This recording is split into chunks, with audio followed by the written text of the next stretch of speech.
येतोय सर, आवाज येतोय. Good morning. मित्र, आपण शेतकरी उत्पादक कंपनी स्थापना आणि व्यवस्थापन या अनुषंगाने 3 दिवसाचा प्रशिक्षण राबविण्याच्या वतीने आयोजित केलेला आहे.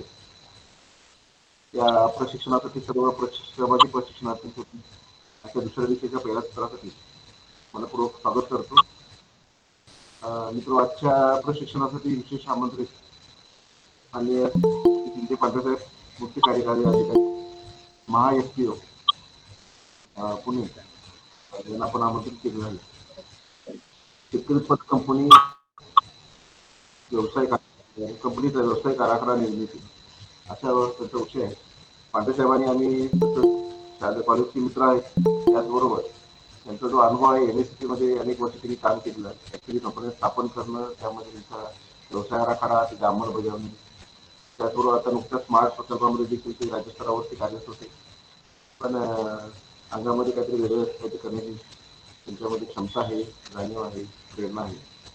त्यापासून त्यांनी स्वतंत्र पूर्ण राज्यभरामध्ये कंपनी एका ठिकाणी गुंतून पडण्याऐवजी राज्यभरामध्ये कंपन्या स्थापन करणं आणि उभारणी करणं, त्याच्यासाठी सल्लामसलत करणं या उद्देशानं त्यांनी पूर्ण वेळ काम सध्या करत आहेत. त्याचबरोबर जी राज्य लेवलला वेगळ्या शेतकरी कंपन्या, उत्पादक कंपन्या NSCT पासून ज्या निर्मिती झालेली आहे त्यांची एक संघटन आहे, ज्याला आपण महाएफपीओ म्हणतो. तर त्याचं देखील ते मुख्य कार्यकारी अधिकारी म्हणून ते काम करत आहे. एकतर अनेक कंपन्या स्थापन करण्यापासून यशस्वी होण्यापर्यंत आणि अपयशी होण्यापर्यंत या सर्व गोष्टीचा अनुभव त्यांच्याशी पाठीशी आहे. त्याचबरोबर नुसत्या कंपन्या स्थापन केल्या म्हणून काय व्यवसाय होणार नाही, किंवा एक कंपनीचं नाव ठेवलं म्हणून कंपनी तर येणार नाही. जोपर्यंत कंपनी स्थापन करणं, त्याच्यासाठी नेमका बिझनेस प्लॅन तयार करणं, त्याची तो व्यावसायिक अंमलबजावणी करणं, तरच ते कुठंतरी त्या जे काही उद्दिष्ट आहे आपलं, शेतकऱ्यांना 2 पैसे जागा मिळावं, खत कष्ट कमी व्हावे, ही जी सर्व गोष्टी आहेत तर ह्यामध्ये कुठेतरी अर्थ येणार. तर बऱ्याच वेळा कंपन्या फॉर्म होतात, कंपन्या फॉर्म काय तर करायचं म्हणून लोक कंपन्या फॉर्म करतात, पण तिथे पुढच्या ज्या गोष्टी आहेत तर त्या गोष्टीमध्ये फार नेमकेपणा येत नसल्यामुळं बऱ्याच कंपन्या अंधारात तात्पुरत्या दिसतात. तर आपण ज्या कंपन्या स्थापन करू त्यामध्ये अशा प्रकारच्या आपल्या भागामध्ये कंपन्या स्थापन झाल्या असतील, पण त्यामध्ये कुठल्या प्रकारच्या अशा पद्धतीचं पुढचं जे ऍक्शन व्हायला पाहिजे त्या पद्धतीने होत नसतील, तर त्या अनुषंगानं असं पांढरेसाहेबांचं जे लेक्चर आहे ते निश्चितपणे आपल्याला उद्बोधक ठरणार आहे. मी पांढरेसाहेबांचं आपल्या कृषी विभागाच्या वतीनं, सर्व प्रशिक्षणार्थीच्या वतीनं आणि राजनीतीच्या वतीनं मनपूर्वक स्वागत करतो आजच्या प्रशिक्षणामध्ये. सर्व कोल्हापूर, सांगली, सातारा जिल्ह्यातील आपले कृषी विभागाचे अधिकारी कर्मचारी तर आहेतच, त्याचबरोबर काही कंपन्यांची प्रतिनिधी पण आहेत, काही शेतकरी पण आहेत, नवीन जी कंपनी स्थापन करायची आहे, मी त्या सर्वांचं देखील मनपूर्वक स्वागत करतो. वेळ घालवता मी विनंती करतो पांढरेसाहेबांना की आपलं मार्गदर्शन आणि पहिल्यांदा आपला परिचय करून द्यावा. दुसरी गोष्ट की राज्यभरामध्ये जी परिस्थिती आहे कंपन्या स्थापन करण्याची, बंद पडण्याची आणि व्यवसाय आराखडा निर्मितीच्या अनुषंगानं बारकावे जे आहे ते आपण सविस्तरपणे आपण सांगावे असं मी आपण विनंती करतो. आणि पुन्हा एकदा मी आपलं स्वागत करतो. धन्यवाद.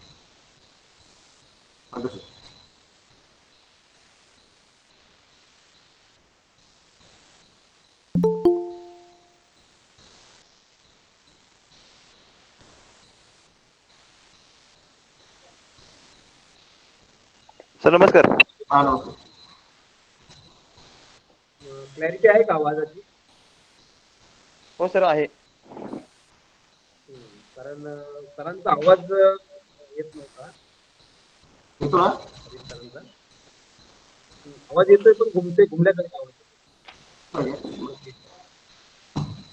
माझा व्यवस्थित येतो. हा, जरा स्पीकर तोंडा जवळ आहे. माईक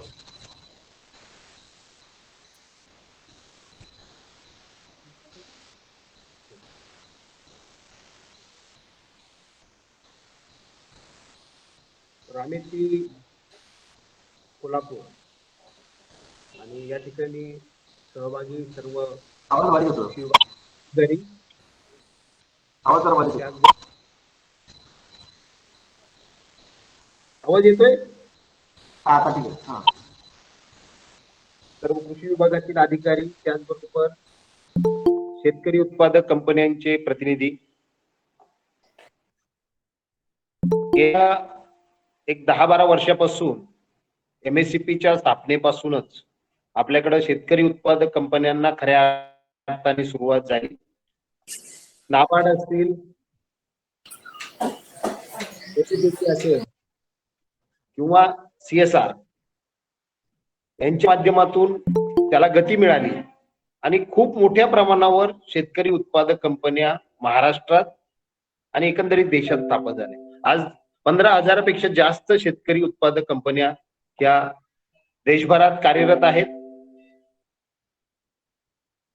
महाराष्ट्राचा विचार केला तर 4,500 पेक्षा जास्त शेतकरी उत्पादक कंपन्या आपल्याकडे आहेत.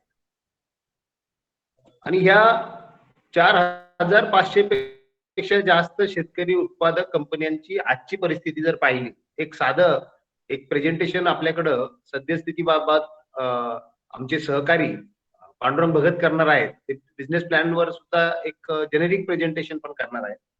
तर आजची परिस्थिती जर पाहिली आपण तर फक्त 310 शेतकरी उत्पादक कंपन्या ह्या ऍक्टिव्ह आहेत. बाकीच्या कंपन्या ह्या इनऍक्टिव्ह स्वरूपात दिसतात किंवा त्यांचं तितकासा बिझनेस चालू आहे असं दिसत नाही. परंतु मग यामागची सर्वात मोठी भूमिका काय असेल तर ग्रुप डायनॅमिक्स. आपल्याकडे जे ग्रुप फोर्सेस असतात ते फोर्सेसमुळं बऱ्याच कंपन्या म्हणजे निगेटिव्ह ग्रुप डायनॅमिक्स मुळे बंद पडलेल्या आपल्याला दिसतात. आणि दुसरा महत्वाचा मुद्दा येतोय की बिझनेस प्लॅन व्यवस्थित नसतो. त्या कंपन्यांचं बिझनेसचं स्वप्न किंवा जे बिझनेस काय असावं त्यांनी ते स्वप्न एका कागदावर मांडलेलं नसतं आणि येईल तो बिझनेस हा आपला अशा पद्धतीने त्या कंपन्या पुढे गेल्या. त्या कंपन्यांना अपयशाला सामोरं जावं लागतं आणि याच्यातच कोणत्याही कंपनीचं बिझनेस प्लॅनचं महत्व दडलेलं आहे. कंपनी स्थापन होत असताना किंवा कंपनी स्थापन करण्यापूर्वीच जर आपल्या शेतकऱ्यांनी, शेतकरी उत्पादक कंपन्यांच्या प्रमोटरनी म्हणजे FPO मध्ये जे जे काम करतात त्या सर्वांनी जर बिझनेस प्लॅनचं रूप समजून घेतलं, बिझनेस प्लॅन कसा असायला पाहिजे, बिझनेस प्लॅन मध्ये कोणकोणते कॉम्पोनंट येतात आणि तो बिझनेस प्लॅन जर एक्झिक्यूट करायचा असेल तर तो कशा पद्धतीने केला जावा हे टप्पे समजून घेणं फार महत्वाचं आहे. मला वाटतं आपण 2 दिवसामध्ये अमित सरांचे मी पाहिलं की आमचे अमित सर जुने सहकारी आहेत आणि खूप चांगल्या पद्धतीने शेतकरी उत्पादक कंपन्यांसंदर्भात, स्थापनेसंदर्भात, मॅनेजमेंट संदर्भात त्यांनी माहिती दिलेली असेलच. आज आपण बिझनेस प्लॅन संदर्भात येत्या 1 तासामध्ये माहिती करून घेणार आहोत. तर मी माझे सहकारी जे प्लॅनवर या ठिकाणी डिटेलमध्ये चर्चा करतील त्यांनाही जॉईन करण्याची विनंती करतो. कोणत्या नावाने होईल आपण? प्रेम भगत नावाने येतील. तर पण परीट सर त्यांना थोडस ऍक्सेप्ट करा, जॉईन करून घ्या. हो, काय अडचण नाही.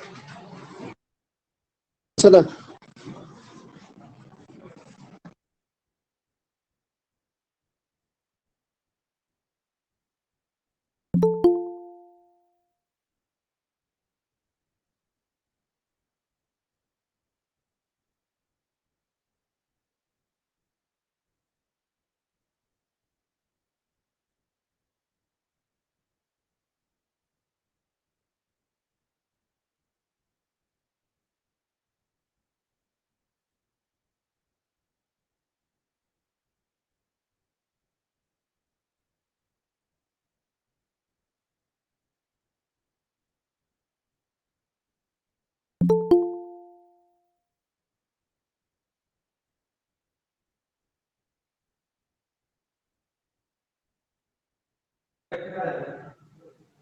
तत्पूर्वी मागील 1 महिन्यापासून महाएफपीओ फेडरेशनच्या मदतीने आपल्याकडं काही बिझनेस प्लॅन संदर्भात कार्यशाळा घेण्यात आल्या होत्या.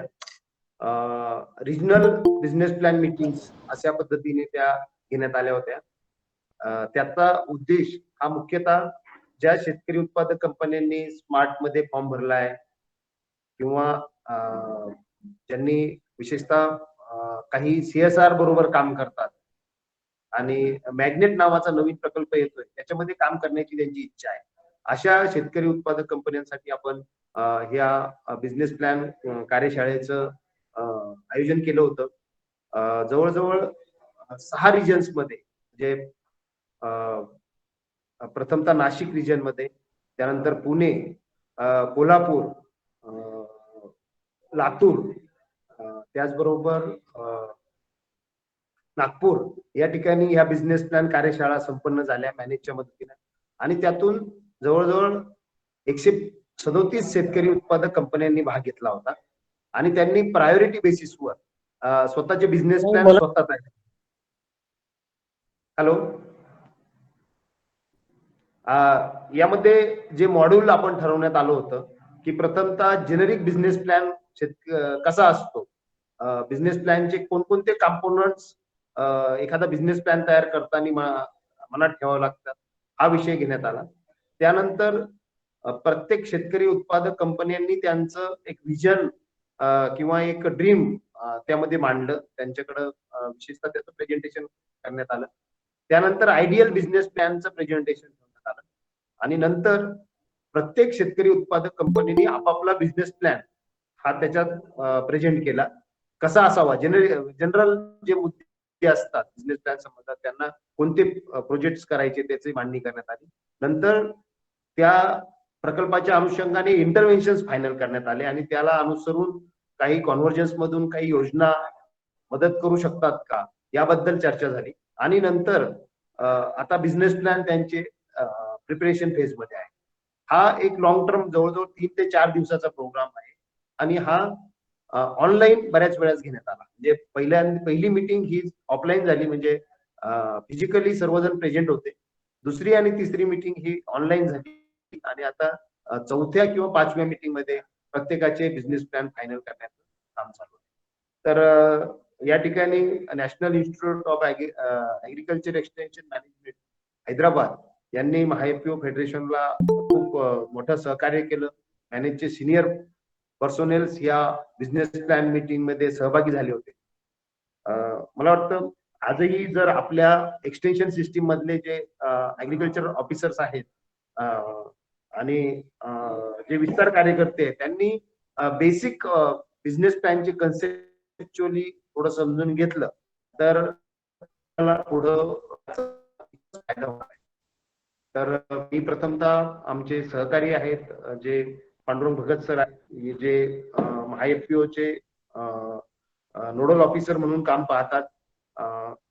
SFAC च्या माध्यमातून त्यांनी मोठं काम केलंय. त्याचबरोबर मॅनेज हैदराबाद बरोबर ACABC स्कीम मध्ये त्यांचा मोठा सहभाग होता. ते स्वतः BSc ऍग्री आणि MBA आहेत. तर पांडुरंग भगत सर, मी प्रिन्सिपल आणि कोऑर्डिनेटर समितींना विनंती करतो की सरांना अनम्यूट करावं. सरांनी त्यांचं प्रेझेंटेशन.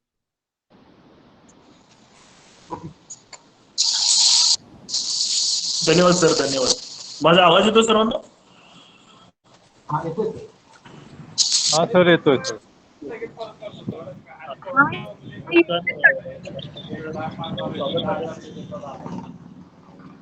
रामेती कोल्हापूरचे तसेच काही कृषी अधिकारी, कर्मचारी आणि कृषी क्षेत्रातील सर्व नामवंत मंडळी इथे आहेत. तर मी पांडुरंग भगत, नोडल ऑफिसर महाएफपीओ फेडरेशन म्हणून तुमच्या सोबत आहे. तर मी थोडक्यात महाएफपीओच्या अगोदर ओळख करून देतो की महाएफपीओ फेडरेशन काय आहे, ते कशाप्रमाणे काम करत आहे, आणि त्याच्यानंतर जो विषय मला दिला आहे बिझनेस प्लॅन, की बिझनेस प्लॅन मध्ये कोणते कॉम्पोनंट असायला हवे आणि कशा प्रकारे आपल्याला त्याच्यात काम करता येईल. मी माझं महाएफपीओ फेडरेशनचं प्रेझेंटेशन अगोदर देतो की महाएफपीओ फेडरेशन काय आहे, कशाप्रमाणे ते काम करत आहे, किती लोकांसोबत कनेक्टेड आहोत आम्ही, काय मेन अजेंडा आहे, ती सर्व गोष्टी तुम्हाला मी शेअर करतो.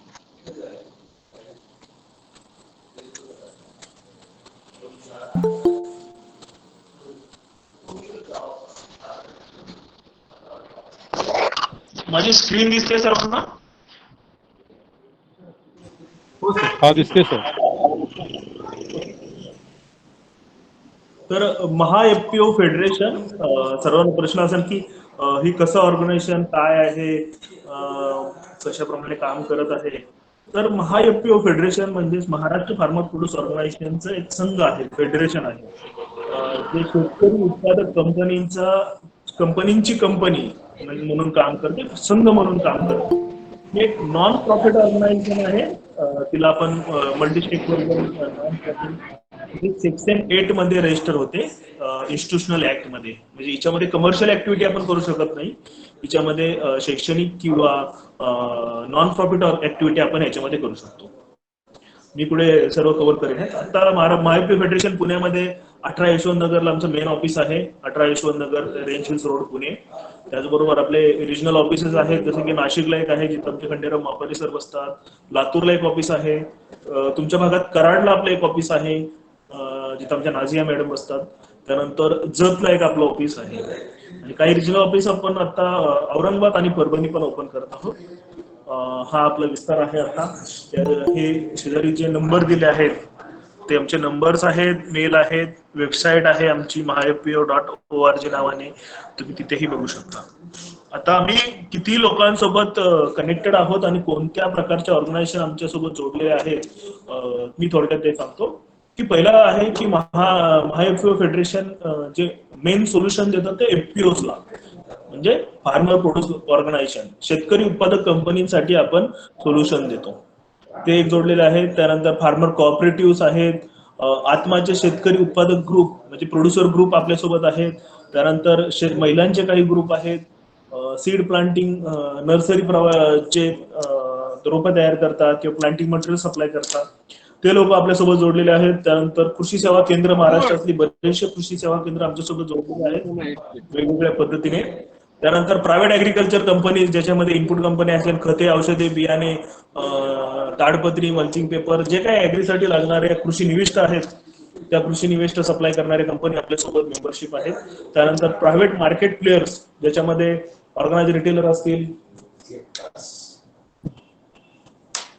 त्याच्यामध्ये ऑर्गनाइज रिटेलर असतील, त्याच्यामध्ये ऑर्गनाइज रिटेलर मध्ये निंजा कार्ड असेल, बिग बास्केट असेल, रिलायन्स फ्रेश असेल, हे जे काही मॉल्स आहेत, ज्या सप्लाय करणाऱ्या सिटीमध्ये ज्या संस्था आहेत, त्या प्रायव्हेट कंपनीज आपल्यासोबत जोडलेल्या आहेत.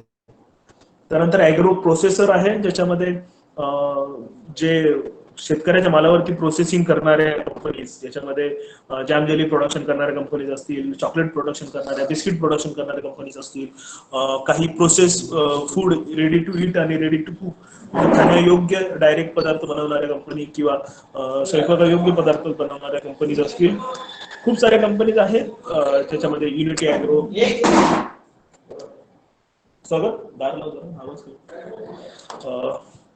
या कंपनीज आपल्यासोबत आहेत.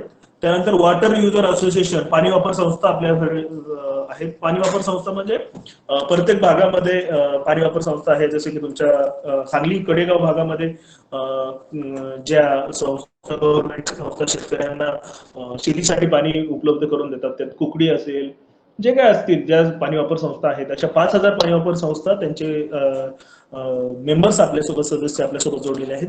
त्यानंतर कंझ्युमर्स आहेत, वेगवेगळ्या प्रकारचे कंझ्युमर्स आहेत. त्याच्यामध्ये शेतकरी असतील, शेतकरी पण कंझ्युमर आहे, ज्यांना खत, औषध, बियाणे खरेदी करतात. त्यानंतर मेट्रोपॉलिटन सिटी मधले काही कंझ्युमर्स असतील, जे दूध, भाजीपाला खरेदी करतात, प्रोसेस प्रोडक्ट खरेदी करतात, हे कंझ्युमर्स आपल्यासोबत आहेत. त्यांच्यासाठी आपण बरेचसे प्रोग्राम राबवतो. त्याच्यामध्ये सोसायट्यांमध्ये आपण पणनच्या मदतीने सोसायट्यांमध्ये कोरोनामध्ये बराचसा भाजीपाला आणि दूध सप्लाय केलेला आहे. आताही आपल्या काही संस्था, शेतकरी उत्पादक कंपन्या, त्यांना हे मटेरियल सप्लाय करतात, बास्केट सप्लाय करतात. त्यानंतर यांच्यासाठी कंझ्युमर आयडेंटिफिकेशन प्रोग्राम पण आम्ही पुण्यामध्ये चालवतो, पुणे आणि मुंबईमध्ये. असं महाराष्ट्रातल्या बऱ्याचशा महानगरपालिकांसोबत आम्ही लेटर ऑलरेडी इश्यू केलेत की त्यांनी आमच्यासाठी जागा उपलब्ध करून द्यावे, जिथे आम्ही आठवडे बाजार चालू आणि शेतकऱ्यांना डायरेक्ट शेतकरी उत्पादक कंपनीना एक व्यासपीठ किंवा एक मार्केट प्लेस ओपन करता येईल, जिथे शेतकरी उत्पादक कंपनी स्वतः येऊन त्यांचं प्रोडक्ट विक्री करू शकतात. पुण्यामध्ये आपण कल्याणनगर, काळेवाडी, चिंचवड, किवळे ह्या भागामध्ये काही आठवडे बाजार चालवतो. त्यानंतर गव्हर्नमेंट इन्स्टिट्यूट आपल्यासोबत आहेत.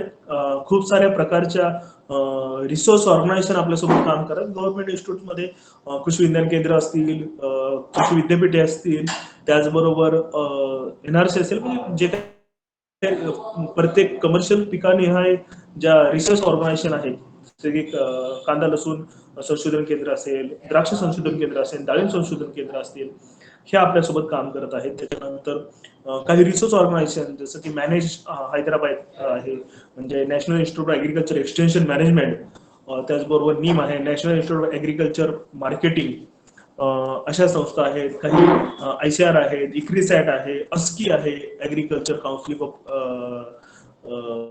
इंडिया.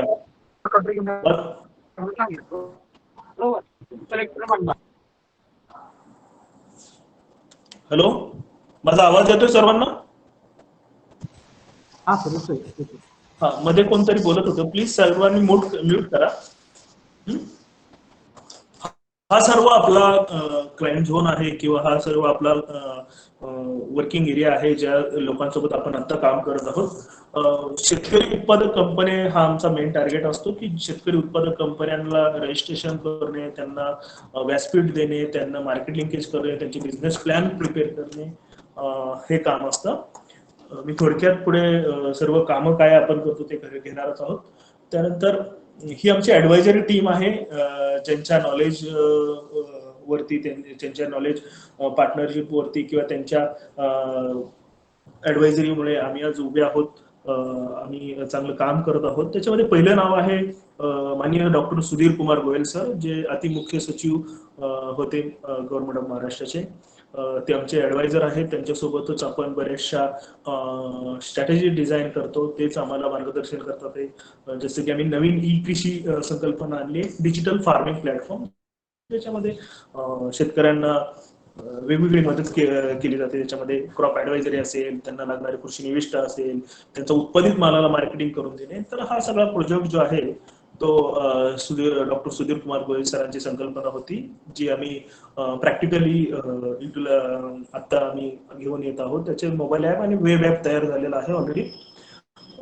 त्यानंतर अशोक दलवाई सर आहेत, ऍडिशनल चीफ सेक्रेटरी. त्यानंतर डॉक्टर चंद्रशेखर राव सर आहेत, जे मॅनेजचे डायरेक्टर आहेत आता, तेच पूर्वी नीमचे डायरेक्टर होते. चंद्रशेखर राव सरांनी आम्हाला खूप मदत केली आहे, जसं की आम्ही ऍग्रिक्लिनिक आणि ऍग्री बिझनेस सेंटरचे स्कीम आता ते आम्हाला देत आहेत, ते कोर्सेस आम्ही चालवणार आहोत. त्याचबरोबर ऑल इंडियाचं FPO अकॅडमी आम्ही कंडक्ट करणार आहोत. त्यानंतर वुमन इन ऍग्रिकल्चरचा एक प्रोजेक्ट ते आपल्यासोबत करत आहेत. त्यानंतर दुसरे आहेत doctor captain Laxmikant Kalantri sir, जे माजी सेरिकल्चर डायरेक्टर आहेत. जसे की जे आपलं कोल्हापूरचं शिवाजी युनिव्हर्सिटी आहे ते, आणि आमचे तिथले जाधव सर आणि आमचे doctor captain Laxmikant Kalantri sir, हे दोघे मिळून आमची सेरिकल्चरची शेतीशाळा, रेशीम शेतीशाळा चालवतात. गेली बरेच दिवस झाले ही शेतीशाळा चालू आहे. ऑनलाईन हे आमचे कंडक्ट करतात आणि खूप चांगला रिस्पॉन्स आहे. त्या रेशीम उत्पादकांसाठी, विक्रेत्यांसाठी आणि शेतकऱ्यांसाठी आम्ही एक तो व्यासपीठ उपलब्ध करून दिला आहे. व्हर्च्युअल व्यासपीठ म्हणतो आम्ही त्याला, आणि ते कंडक्ट करतात जाधव सर आणि कलांत्री सर. त्यानंतर आहे डॉक्टर अरुण मधुरी सर, जे सिम्बॉयसिस इन्स्टिट्यूट ऑफ मॅनेजमेंट याचे एज डायरेक्टर आहेत.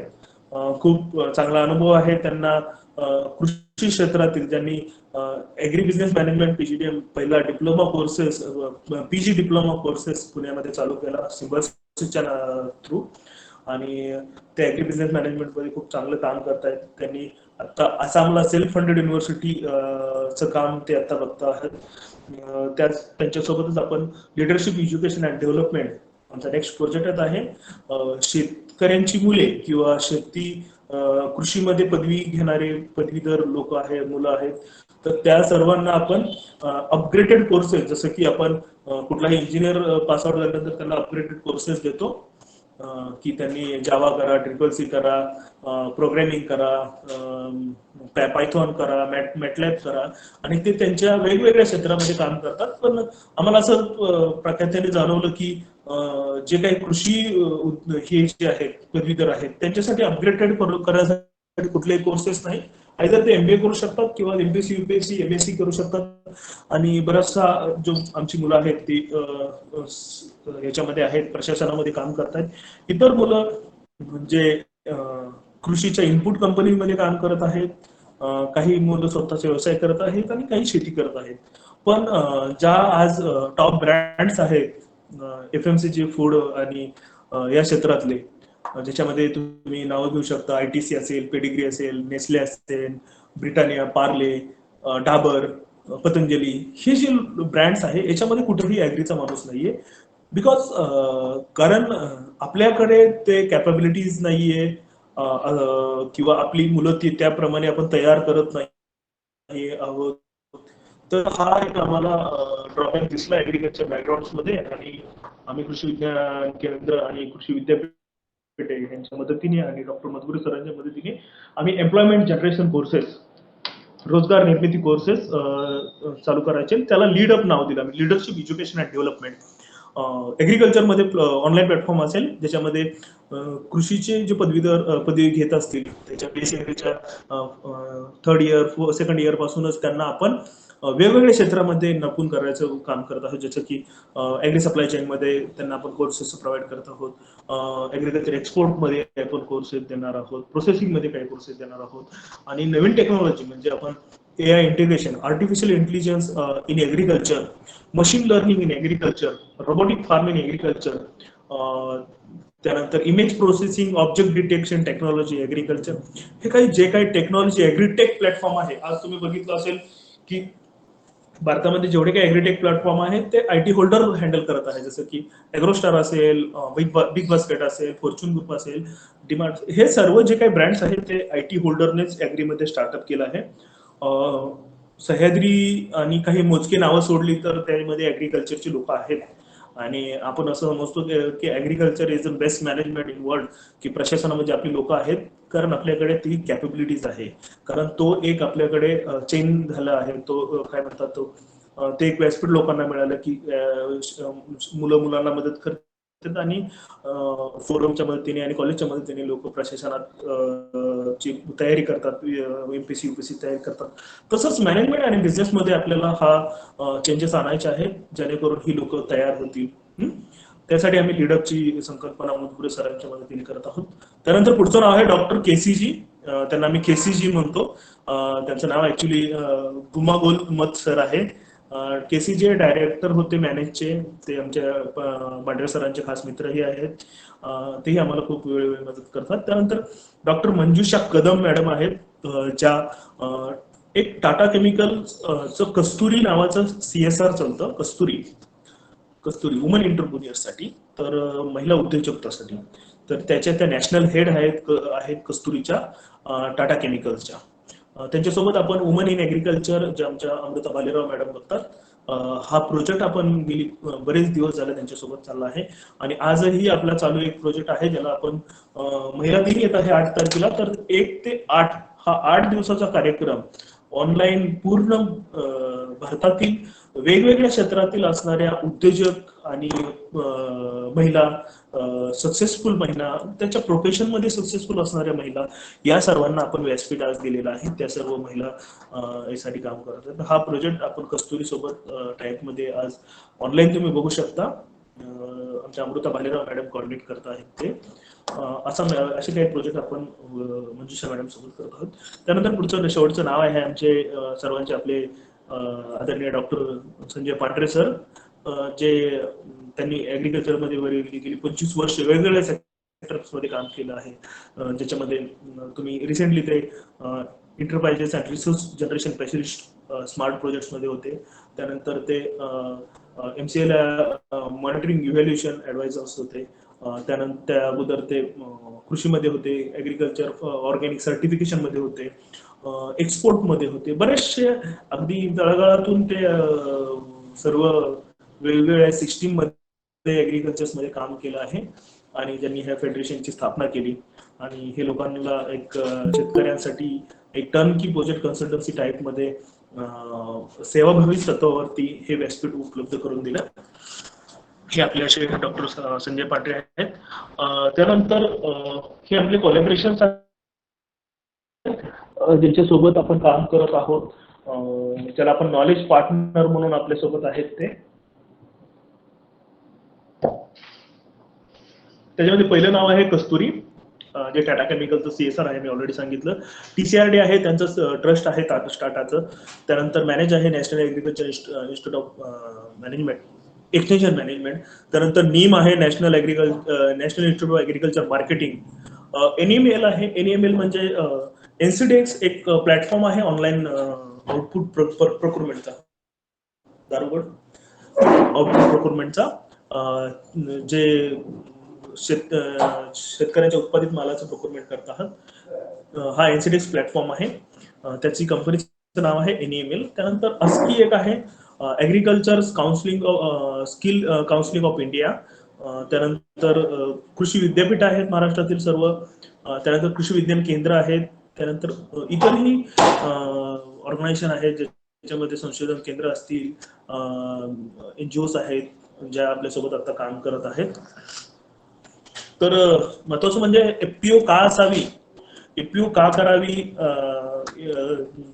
ज्याच्यासाठी आम्ही आता धडपडत आहोत की FPOचं मेन काम काय आहे आणि ती कशी करावी, हे प्रश्न आहेत. तर मी डायरेक्टली FPO वरती शिफ्ट होत आहे की FPO मेन आता आपल्याला जे प्रॉब्लेम्स आहेत शेतकऱ्यांना, त्याच्यामध्ये बरेचसे आम्ही हायलाइट्स केलेले प्रॉब्लेम्स आहेत. त्याच्यामध्ये पहिला प्रॉब्लेम्स आहे की कॉस्ट ऑफ प्रोडक्शन, उत्पादन खर्च वाढत आहे कारण कृषी निविष्ठाचे दर वाढलेले आहेत. योग्य प्रॅक्टिसेस, राईट प्रोडक्ट्स शेतकऱ्यांना मिळत नाहीत, त्याच्यामुळे कॉस्ट ऑफ प्रोडक्शन वाढलेलं आहे, उत्पादन खर्च वाढलेला आहे. तो आपण एक कमी करण्याचा प्रयत्न करणार आहोत. तो कशाप्रमाणे करणार आहोत, तर आपण त्यांना शेतकरी उत्पादक कंपनीना डायरेक्ट मॅन्युफॅक्चरशी कनेक्ट करून त्याची कृषी निविष्ठा देऊन त्यांना वेळोवेळी हे ऍडवाइजरी देऊन, रोगाचं निदान टायमावरती करून, पीक नियोजन करून, डिसीज आणि पेस्ट प्रिडिक्शन म्हणजे रोग येण्या अगोदरची काळजी हे घेऊन, ज्याच्यामध्ये क्वालिटी प्रोडक्शन पण येईल, प्रोडक्टिव्हिटी पण वाढेल आणि प्रोडक्शन कॉस्ट पण कमी करता येईल आपल्याला, उत्पादकता वाढेल, त्यानंतर उत्पादन खर्च कमी होईल आणि क्वालिटी उत्पादन तयार करता येईल आपल्याला. त्यानंतर लेबर अँड वेजेस आहे की शेतकऱ्यांना लेबर्स आणि इतर खर्चावरती काही होत आहे, तो आपण ग्रुप फार्मिंग मध्ये आपल्याला कसा कमी करता येईल हे साठी आपण FPOची स्थापना करतो. मार्केट इश्यूज आहेत, सर्वांना पिकवता येतं पण विकता येत नाही हा समज आहे देशातील, आणि हा समज मोडून काढण्यासाठी आम्ही शेतकरी उत्पादक company, producer to consumer direct chain establish करायचा प्रयत्न आहे, जेणेकरून मिडलमॅनला आपण स्किप करता येईल आणि डायरेक्ट शेतकरी उत्पादकांना मार्केट ऍक्सेस, त्यांनाच मार्केटिंग शिकवायचं, हा आमचा हेतू आहे. त्यानंतर टेक्नॉलॉजी डिसेमिनेशन आहे, म्हणजे ही सर्व टेक्नॉलॉजी मी म्हणलं की IT सेक्टर आज याच्यामध्ये आहे, कारण ऍग्रिकल्चर ग्रॅज्युएट त्यासाठी तेवढा कॅपेबल नाहीये आणि तो आपल्याला कॅपेबल करायचं काम करेन. ऍग्रिकल्चर ग्रॅज्युएट हा एक दूत म्हणून तुमच्यामध्ये मध्यस्थी काम करेन, जो टेक्नॉलॉजीला ऍग्रीमध्ये इम्प्लांट करेन, शेतकऱ्यांपर्यंत पोहोचवेल. त्यानंतर क्लायमेट चेंजेस आहेत, वातावरणातील बदल आहेत, त्याच्यासाठी कसं करायचं, त्यासाठी आपण काम करत आहोत की तो वेळोवेळी लोकांना हे मार्गदर्शन केलं पाहिजे की ही अशी आजची आर्द्रता राहील, असे पावसाचं वातावरण आहे, नैसर्गिक आपत्ती असे येणार आहेत, कधी येणार आहेत, तर त्यासाठी नियोजन, पीक नियोजन काय करायचं, ते आपण एक कॉमन प्लॅटफॉर्मवरती एक युनिटी जर असेल शेतकऱ्यांची, तर आपल्याला ते एका मेसेजमध्ये सर्वांना पोस्ट करायचं. त्यानंतर ऍग्रिकल्चरचं इनपुट सप्लाय असेल, कृषी निविष्ठा डायरेक्ट तुम्ही कृषी दुकान टाकू शकता शेतकरी उत्पादक कंपनी म्हणून, डायरेक्ट मॅन्युफॅक्चररकडे आम्ही तुम्हाला लिंक करू, ते तुम्हाला डायरेक्ट मटेरियल देतील, खते, औषधे, बियाणे. तुमचा संघ असेल तर संघाला डायरेक्ट मटेरियल देतील. त्यानंतर मिडलमॅन स्किप करता येईल आपल्याला, व्यापारी स्किप करता येतील, त्यांना डायरेक्ट कृषी दुकानदारांना स्किप करता येईल, किंवा उत्पादित मालाचे व्यापारीचा असेल तो स्किप करता येईल. शेतकरी उत्पादक कंपनी स्वतः खरेदी करू शकतं माल, प्रोसेसिंग करू शकतं, पॅकिंग करू शकतं आणि स्वतः विक्रीही करू शकतं. म्हणून मध्ये ते 3 चॅनल हे होतील आणि जास्तीत जास्त फायदा हा शेतकऱ्यांपर्यंत देता येईल आपल्याला. तर FPO का असावी, तर तुम्ही बघितलं असेल प्रत्येक प्रोफेशन्स मध्ये ऑर्गनायझिंग स्ट्रक्चर आहे, म्हणजे एकत्रित संघटन स्ट्रक्चर आहे. तुम्ही लॉयर्स घ्या, प्रोफेशनल्स घ्या, डॉक्टर्स घ्या, त्यांची एक युनिटी आहे. शेतकऱ्यांची कुठेही युनिटी नाही. तर शेतकऱ्यांना एकत्र आणणे आणि त्या एकत्र, तुम्ही बघा ग्रामीण भागात असं वातावरण असतं की 10 लोक एकत्र आले तर ते एकमेकांना मदत करतात, आणि हे ग्रामीण कल्चर आहे आणि हेच ऍग्रिकल्चर आहे. आणि हे ऍग्रिकल्चर वरनच लोकांना युनिटी काय असते, लोक एकमेकांच्या सुखदुःखात कशी मदत दिली येतात, तसंच सेम स्ट्रक्चर आपण ऍग्रिकल्चर मध्ये टाकत आहोत की लोक एकत्र येतील, एकमेकाचं नॉलेज शेअर करतील, एकमेकाची मदत करतील, आणि कोण प्रोडक्शनचा पार्ट बघेन, कोण मार्केटिंगचा पार्ट बघेन, कोण फायनान्सचा पार्ट बघेन, आणि एकत्रित तुम्ही एक कंपनी म्हणून चालू करू शकता. कोणत्या ऍक्टिव्हिटीज शेतकरी उत्पादक कंपनी करायच्या असतात ते मी तुम्हाला सांगतो. फायनान्स फॉर इनपुट, तुम्हाला इझिली कृषी निविष्ठांसाठी फायनान्स इन्स्टिट्यूशनल कडनं, बँक कडनं मिळू शकतं, किंवा शेतकरी उत्पादक कंपनी एकत्रित फायनान्स करू शकते.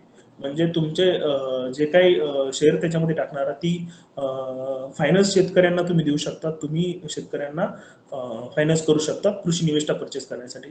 प्रायमरी प्रोसेसिंग आणि क्लिनिंग, ग्रेडिंग, स्टोरेज हा महत्वाचा विषय आहे.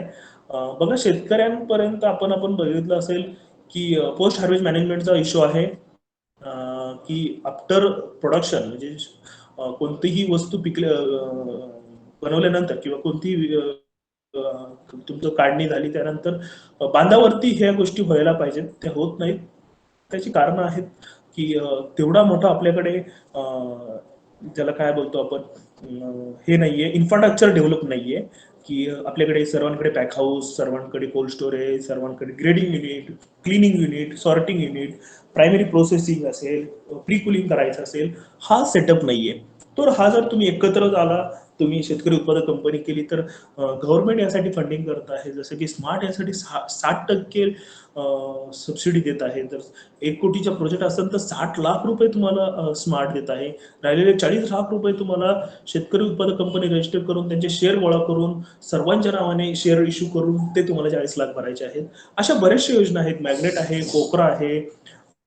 पोकरा तर तुमच्या भागामध्ये लागू नसेल आय थिंक. पोकरा उस्मानाबाद वगैरे मराठवाडा जिल्ह्यात आहे. मॅग्नेट आहे. सेंट्रल गव्हर्नमेंटची ऍग्री इन्फ्रास्ट्रक्चर स्कीम आहे, सप्लाय योजना आहे, त्यानंतर PM किसान योजना आहे, स्टेट गव्हर्नमेंटच्या बऱ्याचशा योजना आहेत, त्या तुम्ही घेऊ शकता. आय थिंक सरकारी योजनेवरतीच डॉक्टर संजय पांढरे बोलणारच आहेत, तर तेच हे सविस्तर सांगू शकतात. तर तुम्ही हे प्रोसेसिंग युनिट घेऊ शकता, क्लिनिंग, ड्रायव्हिंग, स्टोरेज तुम्ही FPO साठी घेऊ शकता. त्यानंतर टेक्नॉलॉजी आणि इनोव्हेशन्स, नवीन टेक्नॉलॉजी तुम्ही तुमच्यापर्यंत पोहोचतील शेतकरी उत्पादक कंपनी म्हणून.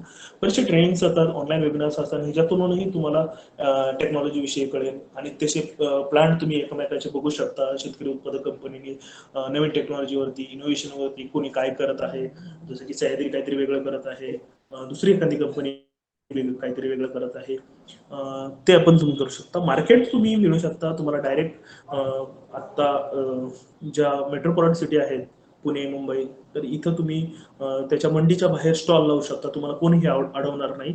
आता पुणे गुलटेकडी मार्केट यार्डला संत्र्याचे स्टॉल लागलेले आहेत. शेतकरी उत्पादक कंपनी डायरेक्ट विक्री करत आहे. त्यानंतर आम्हीही मुंबईला, वाशीला आय थिंक सरांनी शेतकरी उत्पादक कंपनीला गाळे देण्याचं नियोजन केलेलं आहे, तिथेही तुम्हाला विक्रीसाठी प्राधान्य आहे. त्यानंतर आम्ही टेक्नॉलॉजी सपोर्ट पण देत आहोत, ऑनलाईन ऍप बनवून देणे विक्रीसाठी तुम्हाला. आमचंही स्वतःचं ई कृषीचं ऍप आहे, त्याच्यावरही तुम्हाला ऑनलाईन विक्रीसाठी देत आहोत. त्यानंतर सप्लाय ऑफ इनपुट्स, तुम्ही स्वतःचं कृषी सेवा केंद्र चालू करू शकता, तुम्ही इनपुट सप्लाय करू शकता शेतकऱ्यांना, किंवा फ्रँचायझी घेऊ शकता कोणाची, जसं की आमची ही फ्रँचायझी आहे ई कृषीची, कोणाचीही फ्रँचायझी घेऊ शकता, किंवा स्वतः कृषी सेवा केंद्र करून इनपुट सप्लाय देऊ शकता. त्यानंतर ब्रँडिंगसाठी आपण शेतकरी उत्पादक कंपनी ला मदत करतो. स्वतः ब्रँडिंग, शेतकऱ्यांचं प्रोडक्ट्स ती FPO ब्रँड करू शकते, एक वेगळं नाव देऊन, त्याला टॅगलाईन देऊन, त्याला पंचलाईन देऊन, त्याला लोगो क्रिएट करून देऊन, वेबसाईट करून, याच्या प्रकारे तुम्ही कुठलंही ब्रँडिंग स्वतःचं करू शकता. आज सोशल मीडिया खूप ऍक्टिव्ह आहे. आपण कुठल्या तरी प्लॅटफॉर्म आज एकत्र बोलत आहोत, ही एक टेक्नॉलॉजी आहे. गुगल मीट असेल, जो असेल, खूप सारे सोशल मीडिया ऍक्टिव्ह आहे, जसं की फेसबुक असेल, लिंक्डइन असेल, इन्स्टा असेल, त्यानंतर व्हॉट्सअप आहे, बिझनेस व्हॉट्सअप आहे. हे सर्व आज आपल्याला खूप जवळ करतात एकमेकांना, आणि या गोष्टीचा शेतकऱ्यांनी कुठेतरी फायदा घ्यावा आणि तो तुमच्या ब्रँडिंगसाठी यूज करा. तुम्ही एकमेकाचे व्हिडिओ टाकू शकता कंपनीचे, की कंपनी असं असं बनवत आहे, असं क्वालिटीचं प्रोडक्शन आहे, त्याचे व्हिडिओ टाका, लोकांपर्यंत पोहोचतील, लोक तिथून डिमांड जनरेट होईल. त्यानंतर कमोडिटी एक्सचेंज आहे. ही बार्टर सिस्टीम असते कमोडिटी एक्सचेंज म्हणजे तुम्ही कुणाला तरी रॉ मटेरियल सप्लाय करून त्याच्या बदलीत चांगला गुड्स करू शकता, तुम्ही आउटसोर्स करू शकता. जसं की मी तुम्हाला सुचवतो लोकांना बऱ्याचशा बिझनेस प्लॅन मध्ये की फिक्स असेट जे असतात त्याच्यावरती पैसे लावायचे नाहीत, व्हॅरिएबल असेट वरती पैसे लावायचे, ज्याला म्हणतो आपण working capital. Fix asset outsource करायचा म्हणजे जर तुम्ही सीडचा प्लांट बघितला तर वर्षातले 2च महिने सीडचा प्लांट चालतो आणि 10 महिने त्याचा मेंटेनन्स चालतो, तो बंद असतो. बाकी मग तो 2 महिने तुम्ही जर तो आउटसोर्स करून घेतला, ग्रॅव्हिटी सेपरेटर कोणाचे असतील त्यांना पैसे दिले आणि त्यांच्याकडनं ते प्लांट बनवून घेतलं, तुम्ही फक्त मार्केटिंग केलं, पॅकिंग करून विकलं, तर दॅट्स अ गुड आयडिया. की असे बरेचसे आहेत, त्याला काय म्हणतो आपण अनयुटिलाइज रिसोर्सेस आहेत किंवा खूप कमी युटिलाइज होणारे, वापर होणाऱ्या ज्या मशिनरीज आहेत किंवा कोणतेही रिसोर्सेस असतील तर ते आपण बाहेरून दुसऱ्याकडनं करून घेणे, ज्याला पैसे इन्व्हेस्ट नाही करायचे, भांडवल गुंतून नाही ठेवायचं. त्यासाठी आपण कमोडिटी एक्सचेंज असेल, रॉ मटेरियल देऊन फाईन प्रोडक्ट्स घेणे किंवा इनपुट सप्लाय करून त्याच्या बदली शेतकऱ्यांचा माल विकत घेणे, हे कमोडिटी एक्सचेंज तुम्ही करू शकता. शेतकऱ्यांना औषध बियाणे देऊन त्यांच्याकडे उत्पादित माल तुम्ही घेऊ शकता. एक्सपोर्टलाही फार याच्यामध्ये एक्सपोर्ट प्रमोशन स्कीम मध्ये तुम्हाला मदत होते. एफपीओ असेल तर तुम्हाला नाफेडच म्हणलं तुम्ही अपेडाचं रजिस्ट्रेशन करून स्वतःचे लायसनिंग काढून तुम्ही बऱ्याचशा देशांना, जसे की जर विदाउट लायसनिंग असेल तर तुम्ही दुबई सारख्या देशांना, सौदी देशांना सप्लाय करू शकता. जर तुमच्याकडे युरोपियनचं लायसन असेल तर युरोपियन कंट्रीजला तुम्ही क्वालिटी ऑर्गॅनिक असतील किंवा एक्सक्लुझिव्ह फ्री प्रोडक्ट्स असतील तर ते देऊ शकता. एक्सपोर्टमध्येही शेतकरी उत्पादक कंपन्या आता खूप साऱ्या आहेत. ऍक्टिव्हिटी आहे. ही रजिस्ट्रेशन प्रोसेस आहे. काय रजिस्ट्रेशन प्रोसेसमध्ये लागतं, मी सुरुवातीला डॉक्युमेंट सांगेन, डायरेक्टली प्रोसेस एवढी मोठी काही सांगायची गरज नाही. शेतकरी उत्पादक कंपनी रजिस्ट्रेशन करण्यासाठी कमीत कमी 10 लोक लागतात, ज्याला 10 मेंबर्स म्हणतो आपण.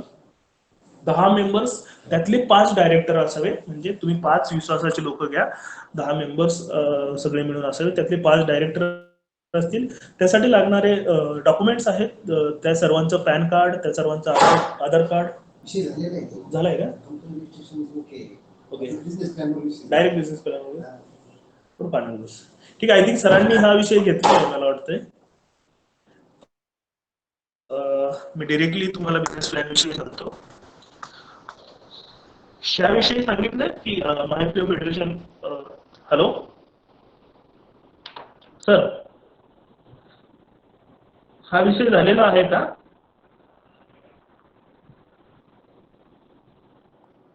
की महाएफपीओ फेडरेशन, मी डायरेक्टली फोकस एरिया करतो की काय कशामध्ये बोलतोय. महाएफपीओ फेडरेशन याच्यामध्ये काम करत आहे रजिस्ट्रेशन ह्या शेतकरी उत्पादक कंपनीचे, त्यांचे कंप्लायन्स करणे, त्यानंतर बिझनेस डेव्हलपमेंटमध्ये त्यांचे बिझनेस प्लॅन प्रिपेअर करणे, प्रोजेक्ट रिपोर्ट देणे, डिटेल प्रोजेक्ट रिपोर्ट बँकेसाठी तयार करणे, ऑपरेशन, ब्रँडिंग, पॅकेजिंग, त्यानंतर स्टँडर्डायझेशनचे, क्वालिटी कंट्रोलचे काही असतात ज्याच्यामध्ये सेंद्रिय ऑर्गॅनिक सर्टिफिकेशन, हे सर्व आपण याच्यामध्ये करून देतो आहोत शेतकरी उत्पादक कंपनीसाठी. व्हॅल्युएशनमध्ये production, harvesting, processing, marketing, cluster डेव्हलपमेंटचे प्रोजेक्ट याच्यामध्येही मदत करत आहोत. त्यांना साईट सिलेक्शन पासून तर मार्केटिंग पर्यंत हा सर्व सपोर्ट देत आहोत. मार्केट सपोर्टमध्ये आम्ही मार्केट लिंकेज म्हणतो, सपोर्ट नाही शब्द चुकीचा आहे. मार्केट लिंकेजमध्ये आपण प्लॅटफॉर्म तयार करून देत आहोत सर्वांसाठी. तुम्ही ऑनलाईन विकू शकता, ऑफलाईन विकू शकता. कस्टमर आयडेंटिफिकेशन प्रोजेक्ट, जसं की आमचा तांदूळ महोत्सव चालतो, आठवडे बाजार चालतात, हेही आपण त्यांच्यासाठी देत आहोत. प्लॅटफॉर्ममध्ये आपण आमच्या प्लॅटफॉर्मवरही तुम्ही विक्री करू शकता किंवा तुम्ही तुमच्यासाठी वेगळा प्लॅटफॉर्म आम्ही तयार करून ऑनलाईन देतो. त्यानंतर ऍग्रीमेंट आपण करायचे, बायर सेलरचे ऍग्रीमेंट करत आहोत. स्मार्टमध्ये आपण 1080 लोकांचे बायर सेलर ऍग्रीमेंट केलेले आहेत, म्हणजे उत्पादकता आणि व्यापारी यांच्यामध्ये ऍग्रीमेंट MOU साईन करून दिलेले आहेत. त्यानंतर एक्सपोर्टमध्येही आपण मदत करत आहोत, त्याची डॉक्युमेंटेशन प्रोसेस आणि त्याचे ट्रेनिंग आपण देत आहोत. त्यानंतर फायनान्शियल सपोर्टमध्ये बँक सपोर्ट आपण देत आहोत. तुमच्या बँकेशी बोलणं, त्यांना समजून सांगणे प्रोजेक्ट, त्यानंतर गव्हर्नमेंट स्कीमसाठी अप्लाय करणे, स्मार्ट, पोकरा, मॅग्नेट याचे ऍप्लिकेशन फॉर्म्स करणे, CSR सपोर्ट देणे, कॉर्पोरेट सोशल रिस्पॉन्सिबिलिटीचे फंड मिळवून देणे, हेही काम करतो. मेन आमचा एरिया आहे कॅपॅसिटी बिल्डिंग. ज्याच्यामध्ये आपण फिजिकल ट्रेनिंग चालवतो. दर आठवड्याला आमचं साखर संकुलला दर रविवारी एक ट्रेनिंग असतं शेतकरी उत्पादक कंपनीसाठी. या रविवारी तुम्ही रजिस्ट्रेशन करू शकता. या रविवारी आमचं ट्रेनिंग आहे शेतकरी उत्पादक कंपनीचं. एक दिवसीय कार्यशाळा असते. त्यानंतर आपण काही सर्टिफाईड कोर्सेस चालवतो. इम्पोर्ट एक्सपोर्टचे कोर्सेस असतील, प्रोसेसिंगचे असतील, वेगवेगळे कोर्सेस आपण चालवतो. त्यानंतर वुमन कॅपॅसिटी बिल्डिंग याचे काही प्रोजेक्ट वुमन इन एग्रीकल्चर, कस्तुरी आणि मॅनेज सोबतही आपला एक प्रोजेक्ट चालतो. आपली शेतीशाळा पिरियोडिक फार्म स्कूल 24 पिकांवरची शेतीशाळा चालतात. त्याच्यामध्ये रेशीम असेल, डाळिंब शेतीशाळा असेल, द्राक्ष शेतीशाळा असेल, हे सर्व आपण शेतीशाळा ऑनलाईन रोज 2 वेबिनार्स आपण कंडक्ट करतो. त्यानंतर टेक्नॉलॉजिकल सपोर्ट वेबिनार घेतो. त्याच्यामध्ये नवीन टेक्नॉलॉजी ॲग्रिकल्चरमध्ये असतील, सोलर कोल्ड स्टोरेज असेल किंवा शेतातील कचऱ्यावर चालणारे कोल्ड स्टोरेज असतील, रायपनिंग चेंबर्स असतील, त्यानंतर बायो एनर्जीवरती चालणारे, रिन्युएबल एनर्जी चालणारे काही युनिट्स असतील, हे सर्व आपण वेबिनार थ्रू लोकांपर्यंत होतं. हे प्रोड्यूस स्कूल आहे आपलं. आठवड्याला हा सर्व विषय चालतात आपले वेगवेगळे. संडे की काय कोणत्या विषयावरती आपण शेतीशाळा घेतो. हे फास्ट घेतो मी. थोडे आपले काही कार्यक्रम आपण केले होते. हे नवीन जे काही सर्वांचं आपण इनोव्हेशन केलं होतं. हे आमचे centre of excellence for woman हेही चालू आहे. काही आपण वुमन्स डे सेलिब्रेट केले होते. मी फास्ट घेतो कारण आपला मेन विषय आपल्याला घ्यायचा आहे. हे आमचे सक्सेस स्टोरीज आहे. त्याच्यामध्ये पहिले नाव आहे Bhose agro farmer producer company सोलापूरची. त्या कंपनीने कशी सुरुवात केली, त्यांचा आज टर्नओव्हर किती आहे. आज 6.5 करोडचा टर्नओव्हर ते करता आहेत. सुरुवात त्यांनी आटा प्रोसेसिंग मधनं केली होती. गव्हाचा आटा बनवतात ते. त्यानंतर राहिलेला ग्रेड त्यांनी काय करायचा म्हणून त्यांनी एक हे चालू केलं, पशुखाद्य चालू केले. आणि पशुखाद्य विक्रीसाठी आपलं स्वतःचं मिल्क चॅनल पाहिजे म्हणून त्यांनी डेअरीजची स्थापना केली. आज ते दूध कलेक्ट करत आहात आणि ते सोनईला ते सप्लाय करत आहेत. 250 फार्मर्स हे आज दूध कलेक्ट करत आहेत. म्हणजे 3 बिझनेस, आटा मेकिंग, नंतर पशुखाद्य, त्यानंतर मिल्क, त्यानंतर एक्सपोर्ट आहे, ट्रेडिंगमध्ये करत आहेत. आणि ॲग्री इनपुट स्वतःचं खतावशेत ते विक्री पण त्यांचं आहे. त्यानंतर सुमंगल फार्मा प्रोडक्ट्स कंपनी आहे. संजय हिरेंची कंपनी आहे नाशिकमध्ये. हे मेन ट्रेडिंग करतं फक्त मक्कामध्ये आणि प्रोसेसिंग पण चालू आहे त्यांचं. मक्कामध्ये ते 10,000 शेतकऱ्यांसोबत जोडलेले आहेत. ते शेतकरी त्यांना मक्का सप्लाय करतात. 40,000 मेट्रिक टन मक्का प्रोसेसिंग करतात ते वेंकीजचे सप्लायर आहेत. आणि इतर पशुखाद्य आणि फीड मिल करणाऱ्या कंपनी आहेत, त्यांना ते सप्लाय देत आहेत. त्यानंतर रावसाहेब पाटील शेवटी कंपनी आहे. ही तिसरी आमची रावसाहेब पाटीलची शेवटी कंपनी आहे. ते खूप चांगलं काम करत आहे. त्यांचं इनपुट सप्लाय आहे, कृषी सेवा केंद्र आहे, त्यांचं तूर खरेदी केंद्र आहे, क्लिनिंग ग्रेडिंग मशीन्स आहे, स्वतःचं युनिट आहे. ते मिरची एक्सपोर्ट करत आहात. सोयाबीनचा स्वतःचा सीड प्लांट आहे त्यांचा. एडीएमला हे सप्लाय देत आहेत लातूरमध्ये. लातूरची कंपनी आहे. अशा ऍक्टिव्हिटीमध्ये असे हे असं आमचं माहितीची ओळख होते. कशी लोकांपर्यंत शेतकऱ्यांपर्यंत पोहोचलेली आहे. मी दुसऱ्या विषयावरती जातो की बिझनेस प्लॅन विषयी मेन बोलत होतं की बिझनेस प्लॅन काय असतो आणि त्याच्यामध्ये काय कॉम्पोनंट्स येतात.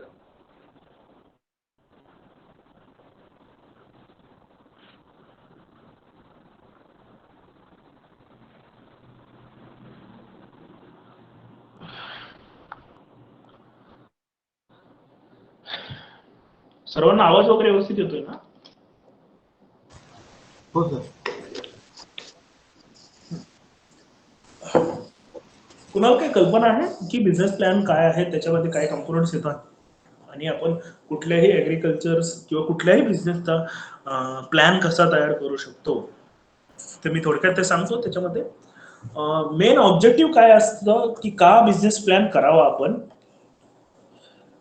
तर identify the essential element of business plan. आपल्याला सुरुवातीला आपल्या बिझनेस प्लॅन मध्ये इसेन्शियल एलिमेंट आयडेंटिफाय करणे, list of the additional resources, आणि आपल्याकडे कोणते रिसोर्सेस आहेत, सोर्स कोणते आहेत, ते आपण कसे आयडेंटिफाय करायचे आणि ते कसे युटिलाइज करायचे आहे. बिझनेस प्लॅन मध्ये पहिला कन्सेप्ट येतो एक सेकंड डिरेक्टली त्याच्यावरती घेतो. हा, 7 कंपोनंट्स असतात बिझनेस प्लॅनचे, कोणताही बिझनेस प्लॅन करण्यासाठी. त्याच्यामध्ये पहिली असते एक्झिक्युटिव्ह समरी, दुसरा असतो बिझनेस कन्सेप्ट, की कोणती बिझनेस कन्सेप्ट आहे. तिसरं असतं मार्केट अनालायसिस, त्याला असं आपण मार्केटिंग प्लॅन पण म्हणू शकतो. चौथं असतं मॅनेजमेंट टीम, की कोणती मॅनेजमेंट टीम कशी त्याच्यावरती ऑर्गनायझेशन स्ट्रक्चर काम करेल. त्यानंतर मार्केटिंग प्लॅन, त्यानंतर फायनान्स प्लॅन आणि त्यानंतर ऑपरेशनल आणि मॅनेजमेंट प्लॅन. हे 7 मेन कंपोनंट्स असतात त्याच्यावरती आपण बिझनेस प्लॅन करतो. तुम्ही थोडक्यात काही लोकांना हा गैरसमज असतो की एक प्रोजेक्ट रिपोर्ट बँकेसाठी देणारा प्रोजेक्ट रिपोर्ट ज्याच्यामध्ये फायनान्शियल आकडे असतात म्हणजे बिझनेस प्लॅन, असं खूप सारांचा समज असतो. असं नसतं.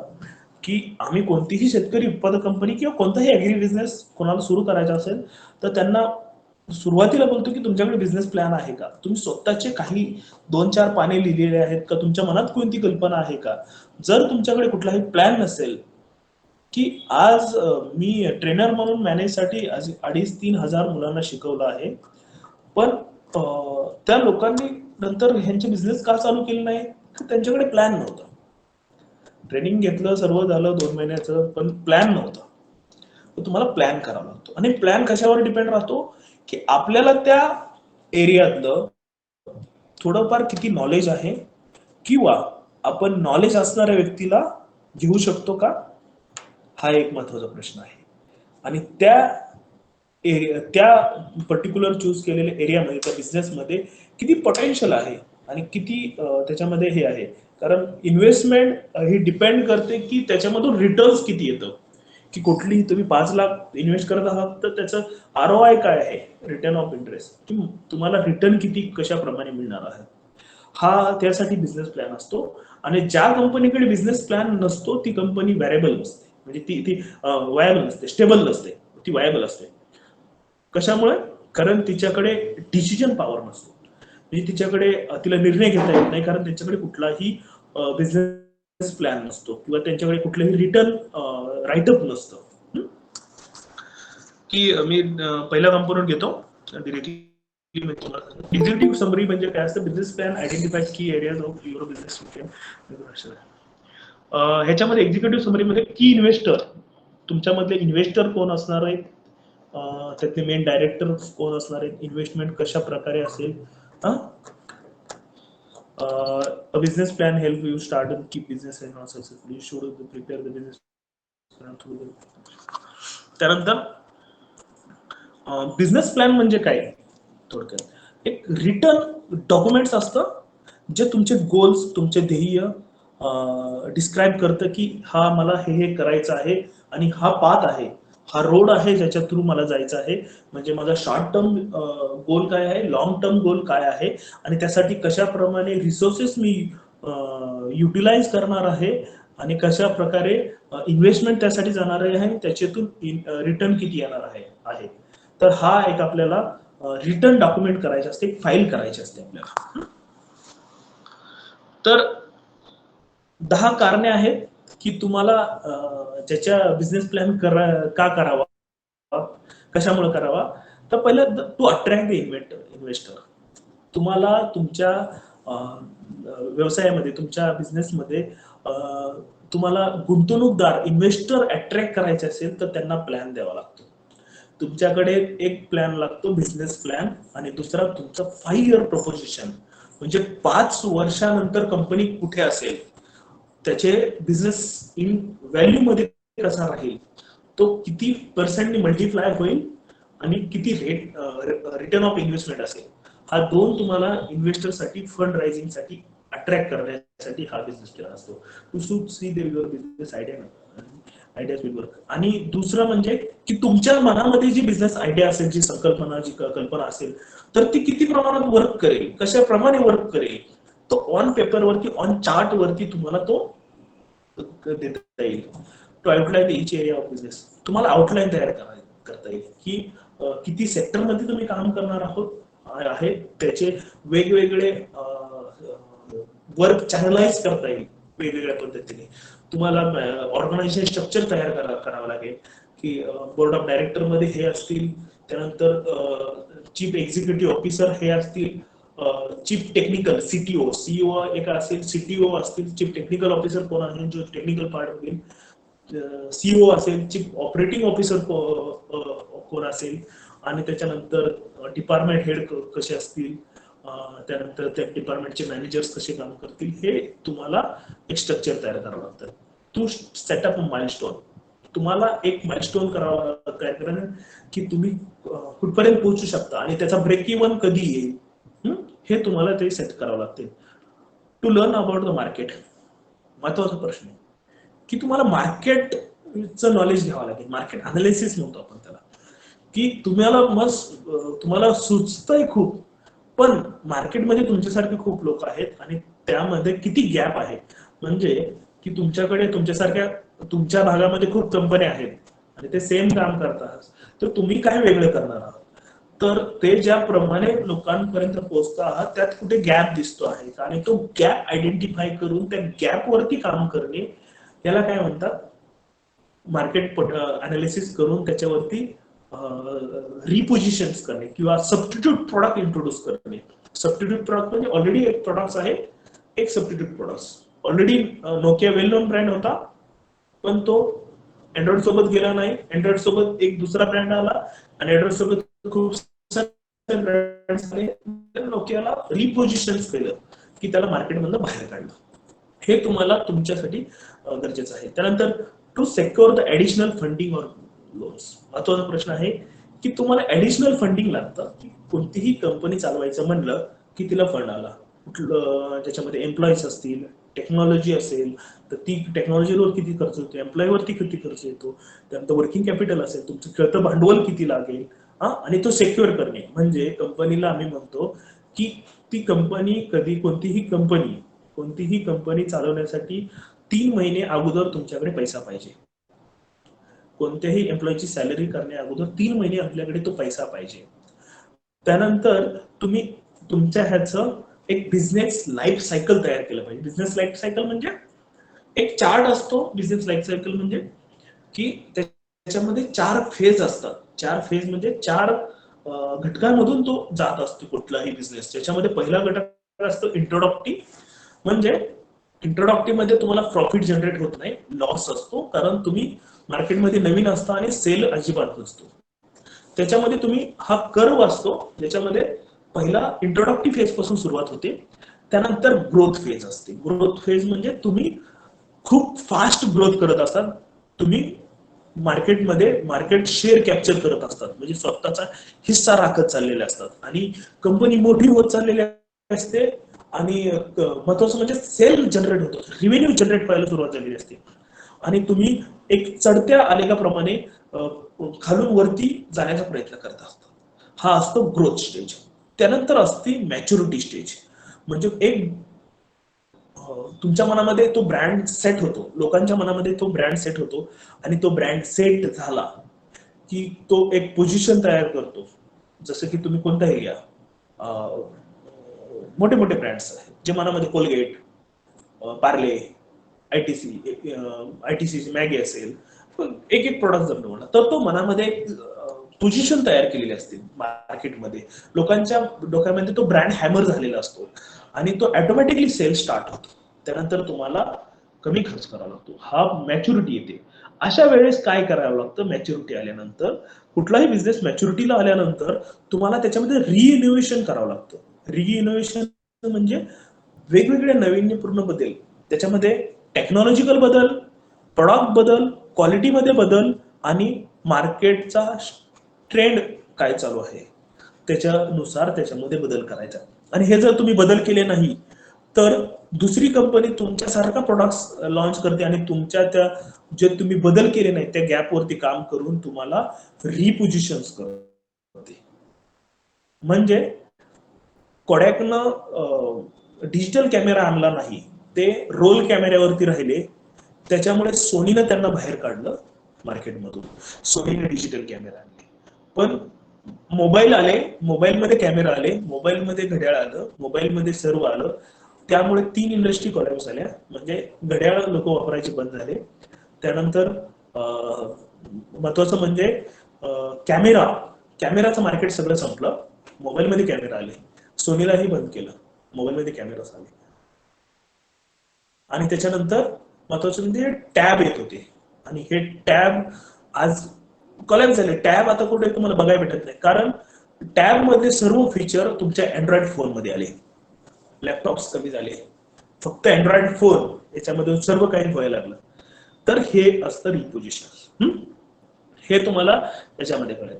तर पुढचं आहे to determine your financial needs. तुम्हाला तुमच्या फायनान्शियल गरजा किती आहेत ते तुम्हाला बजेट तयार करावं लागतं स्वतःच, की मला हे माझं बजेट आहे, प्रमोशन ऍक्टिव्हिटीवरती एवढा खर्च जाणार आहे, रॉ मटेरियलवरती एवढा खर्च जाणार आहे, एम्प्लॉईच्या सॅलरीवरती एवढा खर्च जाणार आहे, ऑफिसचं भाडं एवढं जाणार आहे. याचं बजेट करावं लागतं तुम्हाला. 1 वर्षाचं बजेट असतं, आणि फायनान्शियल प्लॅन हा 5 वर्षाचा असतो. त्या बजेटच्या वरती डिपेंड करतो. बजेट काय झालं, तुमचा कॉस्ट फॅक्टर झाला. आणि दुसरं तुम्हाला बेनिफिट फॅक्टर असतो, की तुम्हाला येणारं उत्पन्न किती आहे, आणि त्याचा बेनिफिट कॉस्ट रेशो तयार करून तुम्हाला एक 5 वर्षाचं फायनान्शियल तयार करावं लागतं, की एवढा माझा खर्च आहे, एवढी माझी रेव्हेन्यू आहे, आणि हे 5 वर्षाचं तुम्हाला करावं लागतं. To attract top level people. एक महत्वाचा गोष्ट आहे की याच्यामध्ये मोठ्या मोठ्या माणसांना ह्याच्यामध्ये इन्व्हॉल्व्ह करायचं, मोठ्या कंपनीला इन्व्हॉल्व्ह करायचं असेल तर आपल्याला आपला बॅकग्राऊंड व्यवस्थित करावं लागेल. त्यासाठी बिझनेस प्लॅन करावा लागेल, जेणेकरून याच्यामध्ये लोक इन्व्हेस्ट करतील. त्यानंतर टू मॉनिटर युअर बिझनेस. महत्वाची गोष्ट आहे की तुम्हाला तुमचा बिझनेस मॉनिटर करावा लागेल. तुम्हाला त्याच्यावरती मॉनिटर करण्यासाठी तुम्हाला माहिती पाहिजे की बऱ्याचशा लोकांना हे समजत नाही की माझे एम्प्लॉईला सॅलरी किती जाते. कारण मी खूप साऱ्या लोकांमध्ये हे सांगतो. हॅलो, आवाज बंद करता का प्लीज? हा सर, आवाज येतोय. मी खूप साऱ्या लोकांना सांगतो की self employment is a trap. म्हणजे सेल्फ एम्प्लॉयमेंट हा एक ट्रॅप आहे, आणि ह्या ट्रॅप मध्ये आजपर्यंत खूप सारे लोक फसत चाललेले आहेत. म्हणजे सेल्फ एम्प्लॉयमेंट ट्रॅप कसा असेल बघा, बिझनेस आणि सेल्फ एम्प्लॉयमेंट हे 2 वेगळ्या कन्सेप्ट आहेत. बिझनेस आणि सेल्फ एम्प्लॉयमेंट. सेल्फ एम्प्लॉयमेंट म्हणजे स्वयंरोजगार, आणि बिझनेस हा स्वयंरोजगार असतो. बिझनेस हा सिस्टीम जनरेटेड हे असतो, प्रॉफिट असतो. म्हणजे तुम्ही एक सिस्टीम जनरेट करता, एक प्लॅन करता, आणि त्याच्यानुसार बिझनेस चालतो. सेल्फ एम्प्लॉयमेंट म्हणजे तुम्ही स्वतः तिथं ऍक्टिव्ह इन्कम कमवता, तुम्ही स्वतः तिथं थांबावं लागतं. याच्यामध्ये काय करतं सेल्फ एम्प्लॉयमेंट, तुम्ही लोकांना पगार देता, तुम्ही लोकांना वेळ देता, तुम्ही त्या कंपनीसाठी झटता, पण तुम्ही तुमच्यासाठी काही घेत नाही. म्हणजे की तुम्ही तुमच्यासाठी सॅलरी कुठे घेता, अजिबात नाही. तुमचा हे कशामुळे जातोय, हा लोकांना सॅलरी देतात. लोकांना सॅलरी नाही दिली तर ते लोक आपल्यासोबत राहत नाही. तुम्ही प्रत्येकाला देता, म्हणजे अगदी कंपनीत पाणी देणारा असेल, चहा देणारा असेल, तुम्हाला वेळ देणारे एम्प्लॉईज असतील, टेक्नॉलॉजी असेल, तुमचे इन्व्हेस्टर असतील, ह्या सर्वांसाठी तुम्ही काम करता. पण तुम्ही तुमच्यासाठी काम करत नाही. तुम्हाला तुमच्या पॉकेटमध्ये काही नाहीये.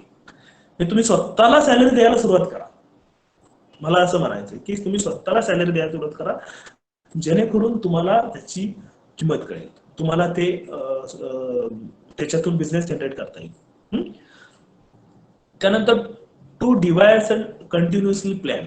तुम्हाला अल्टरनेटिव्ह प्लॅन किंवा प्लॅन बी किंवा कंटिन्युअस प्लॅन तयार करण्यासाठी बिझनेस प्लॅनचा आधार मिळतो, की असा बिझनेस प्लॅन असेल तर याच्यामध्ये ऍडिशनल रिव्हेन्यू जनरेशन मॉडेल कसे काय आणायचे, म्हणजे याच्यामध्ये पैसा निर्मिती करणारे वेगवेगळे मॉडेल कसे आणायचे, याच्यामध्ये नवीन प्लॅन्स कसे इंट्रोड्यूस करायचे, ज्याच्याकडून किंवा आपण म्हणतो एका सेक्टर मधून दुसऱ्या सेक्टरमध्ये, अलाइड सेक्टरमध्ये उडी कशी मारता येईल. ऑलरेडी तुमच्याकडे सिस्टीम असेल, पैसा असेल, एम्प्लॉईज असतील, तर एक दुसरा बिझनेस ज्याच्यामध्ये कमी एफर्ट्स लागतील. मी जसं की तुम्हाला अनवर सरांचं भोसे ॲग्रोचं उदाहरण दिलं. त्यांनी आटा प्रोड्यूस केला, त्यांच्याकडे लोक होती, माणसं होती, सगळं होती.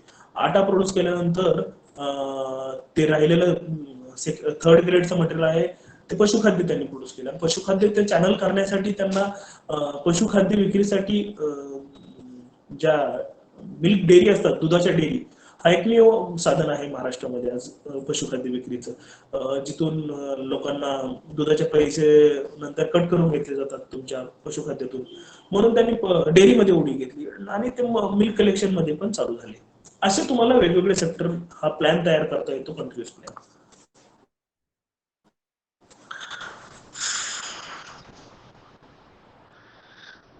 असे किती प्लॅन असतात, कशा प्रमाणे बिझनेस प्लॅन केला जातो? पहिला असतो मिनी प्लॅन.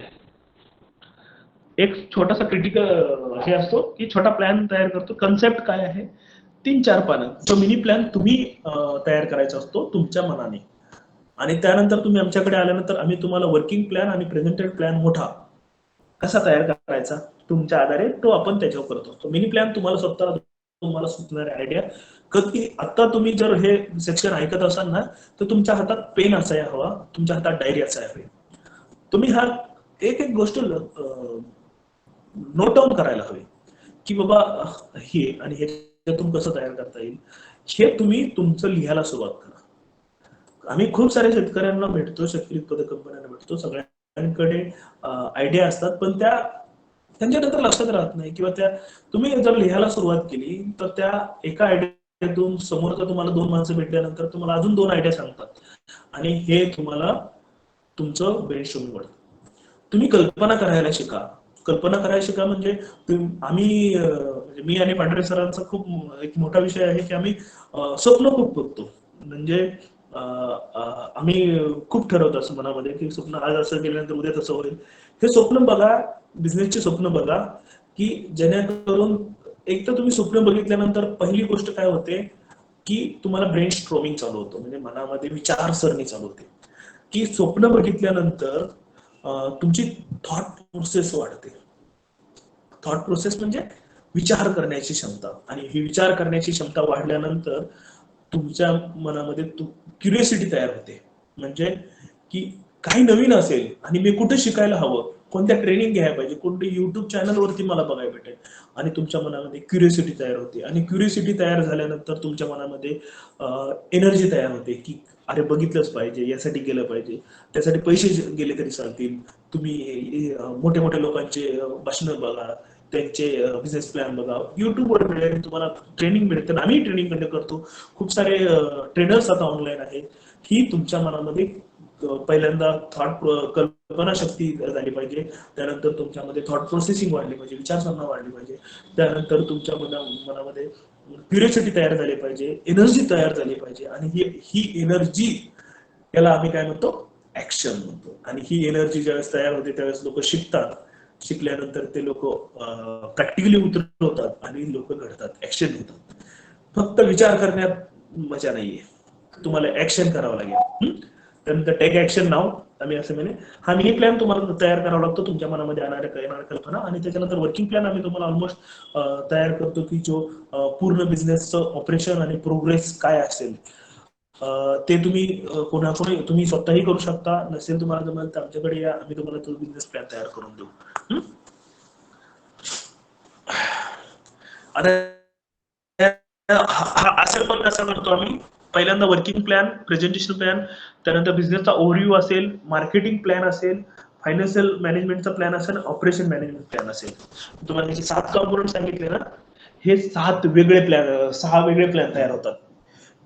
एक्झिक्युटिव्ह समरी सोडले ना, खालचे वेगळे प्लॅन असतात, 6 वेगळे प्लॅन तयार करतात.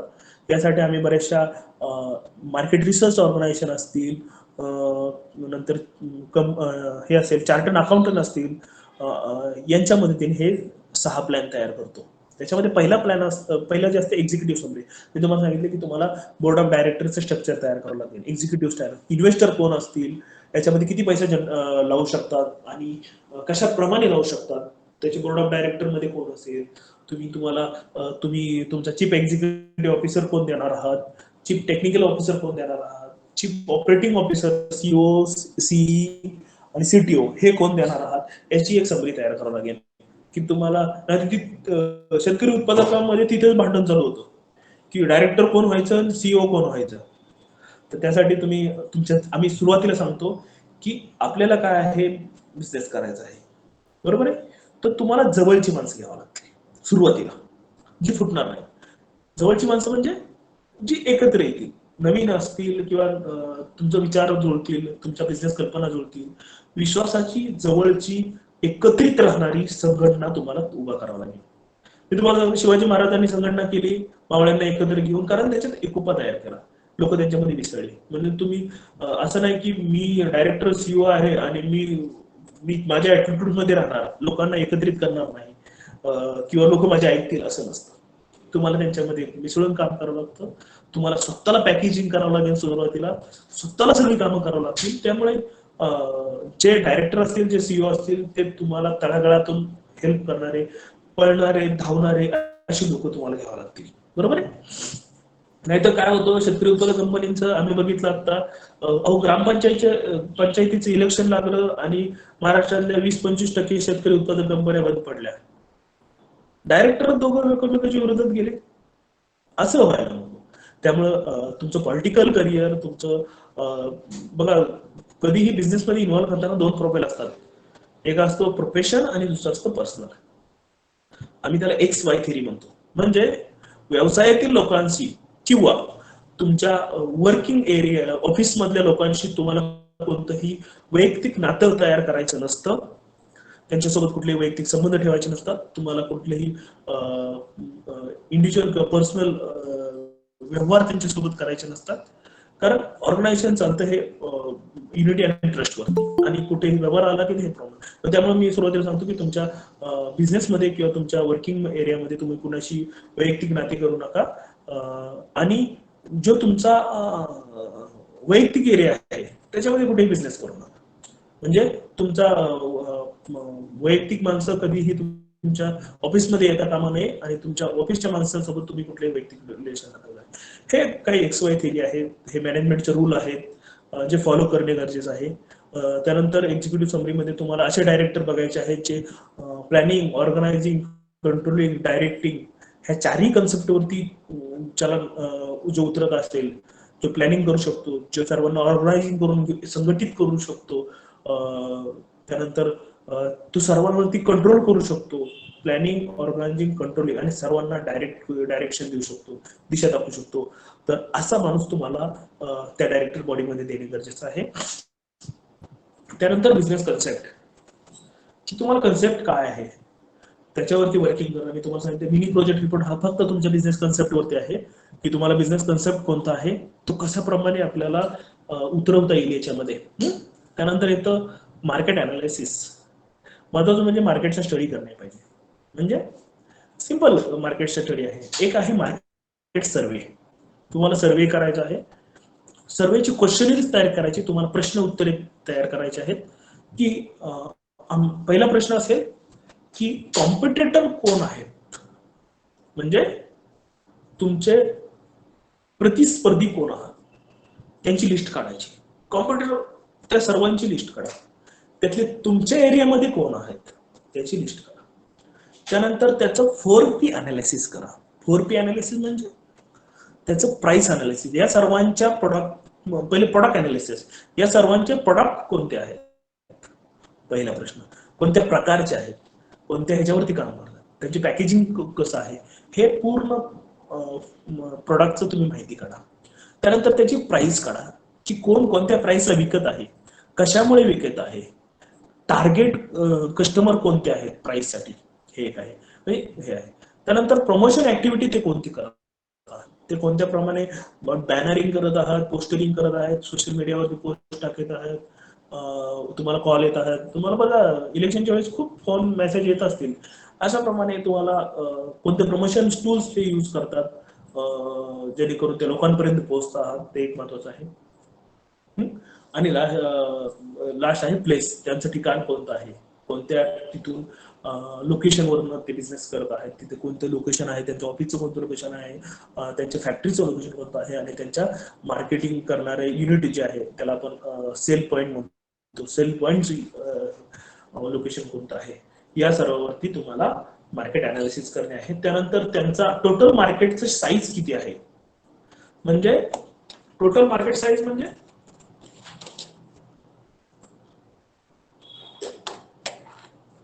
सॉरी मी पाणी पिलो.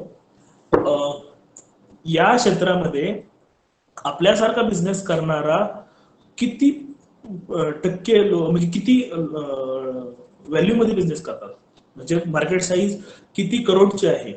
म्हणजे तुमच्यासारखे प्रोडक्ट्स करणारे एनिवे कुठलाही घ्या बिझनेस, तुम्ही मक्काचं सीड प्लांट करणार असेल तर मी तुम्हाला मी सांगेन की याच्यामध्ये 10,000 करोड ची मार्केट साईज आहे. त्यानंतर किती टन्स मका सेल होतो. हा, मग तुम्ही करू शकता की बाबा याच्यामध्ये 10,000 टन मका सेल होत आहे महाराष्ट्रामध्ये, तर एका जिल्ह्यामध्ये, एका जिल्ह्याचं तुम्ही मार्केट ही करा, मार्केट अनालिसिस करा. त्यानंतर याच्यामध्ये किती प्लेयर्स आहेत, किती कॉम्पिटिटर्स आहेत, त्यानंतर त्या कॉम्पिटिटरचा मार्केट शेअर किती आहे. मग मार्केट शेअर किती असतो, 100% हा तुमचा मार्केट साईज आहे. तर त्यातली मार्केट शेअर बाबा त्यातली सिंजेंटा कंपनी 10% घेत आहे. हा, त्यानंतर टाटा 5% घेत आहे. अशी त्याची साईज काढा, मार्केट साईज, त्यानंतर त्यांचा मार्केट शेअर काढा की किती पर्सेंट आहे. मग 100 कंपनीज असतील तर त्या 100 कंपनी त्या डिवाइड होतील की किती किती टक्क्यांनी त्या याच्यामध्ये टॉप कंपनी मार्केट शेअर आहे. याचं अनालिसिस करा, याचं अनालिसिस करा, कॉम्प्युटर अनालिसिस करा. कॉम्प्युटर अनालिसिस खूप गरजेचं आहे. कॉम्प्युटर मार्केटिंग अनालिसिस केलं की तुम्ही त्याच्यावरती सोल्युशन करू शकता, त्याच्यावरती तुम्ही प्लॅन तयार करू शकता, मार्केटिंग प्लॅन. मग दुसरा कंपोनेंट आहे मॅनेजमेंट टीम. मॅनेजमेंट टीम तयार करा. कोणतीही कंपनी चालवायची असेल ना, तर तुम्हाला व्यवस्थापकीय टीम तयार करणं गरजेचं आहे. की बाबा लोकांना कामे वाटून द्या, की तुमची 5 लोक आहेत तर ह्याच्यातलं एक जण मार्केटिंग बघन, एक जण प्रोडक्शन बघन, एक जण याच्यामध्ये फंड राईज करायचं काम बघन, एक जण डेव्हलपमेंटचं काम बघन, R&D, रिसर्च अँड डेव्हलपमेंटचं. हे सर्व कामं वाटून द्या लोकांना. याची एक टीम तयार करा. ऑर्गनायझेशन स्ट्रक्चर मी तुम्हाला सांगितलं, बोर्ड ऑफ डायरेक्टर, त्याच्यानंतर सीईओ, त्याच्यानंतर सीईओ, सीटीओ, सीईओ, कोणी एक जरी असला तरी चालून द्यायचो सीईओ. त्याच्यानंतर डिपार्टमेंट तयार करा, डिपार्टमेंटचे हेड करा, डिपार्टमेंटचे हेड खाली त्यांचे मॅनेजर्स करा. हे सर्व कामं वाटून द्या. याचं एक मॅनेजमेंट टीम तयार करा आणि हे काम वाटून द्या. त्यांना वर्क असाइन करा. वर्क असाइन म्हणजे त्यांना काम द्या आणि त्याचं असाइन केल्यानंतर त्याचा प्रोग्रेस रिपोर्ट तो तुम्ही अनालिसिस करा. त्याला तो वर्क असाइन आणि त्याचा रिपोर्ट मॅनेजर तुम्ही त्याला द्या. त्याचा एक स्टेटस ठेवा की तुम्ही वर्क असाइन कोणाला केलं आहे, पहिल्यांदा ते काय स्टेटस मध्ये आहे, स्टार्टिंग मध्ये, त्याच्यानंतर इन प्रोसेस मध्ये आणि त्याच्यानंतर डन मध्ये. हे लोकांना स्टेटस द्या आणि अशी टीम तयार करा. त्याच्यातून काम करा. त्यानंतर मार्केटिंग प्लॅन आहे. तुम्हाला मार्केटिंग प्लॅन करावा लागेल, जो डिपेंड करतो मार्केट अनालिसिस वरती पहिल्यांदा. मग तुम्ही मार्केटिंग स्वतःचा प्लॅन तयार करा. पहिल्यांदा मार्केटिंग प्लॅन म्हणजे फक्त सेल प्लॅन नाहीये. मार्केटमध्ये खूप कंपोनेंट्स आहेत. पहिल्यांदा लॉजिस्टिक्स असेल की तुम्हाला ट्रान्सपोर्टेशन कसं करायचं आहे, कुठून करायचं आहे. त्यानंतर तुमचे डिस्ट्रीब्युटर चॅनल तयार करा की तुम्हाला कोणत्या होलसेलरला कोणत्या ह्यांना द्यायचं आहे, डीलर त्यांची एक चेन तयार करा. किती होलसेलर तुम्हाला जोडायचे आहेत, किती रिटेलर तुम्हाला जोडायचे आहेत, त्यांची यादी करा, त्यांना ऑन बोर्ड करा. त्या ऑन बोर्डची प्रोसेस तयार करा की तुम्ही ऑन बोर्ड प्रोसेसला त्यांचं क्वालिटी सिक्युरिटी चेक घ्या, त्यांचे फॉर्म भरून घ्या, त्यांचे डिपॉझिट घ्या, काय असेल जे काय तुम्हाला करायचे आहे. त्यानंतर ऑनलाईन मार्केटिंग प्लॅन करा, डिजिटल मार्केटिंगचा प्लॅन करा की कोणत्या कोणत्या कंपन्या याच्यामध्ये डिजिटल मार्केटिंग करत आहेत, त्यांना ऑन बोर्ड करा, त्यांची ॲक्वायरेशन प्रोसेस समजून घ्या, त्यांना प्रोडक्ट द्या. एक 5 वर्षाचा मार्केटिंग प्लॅन तयार करा. त्याला आपण काय म्हणतो, फोरकास्टिंग प्लॅन.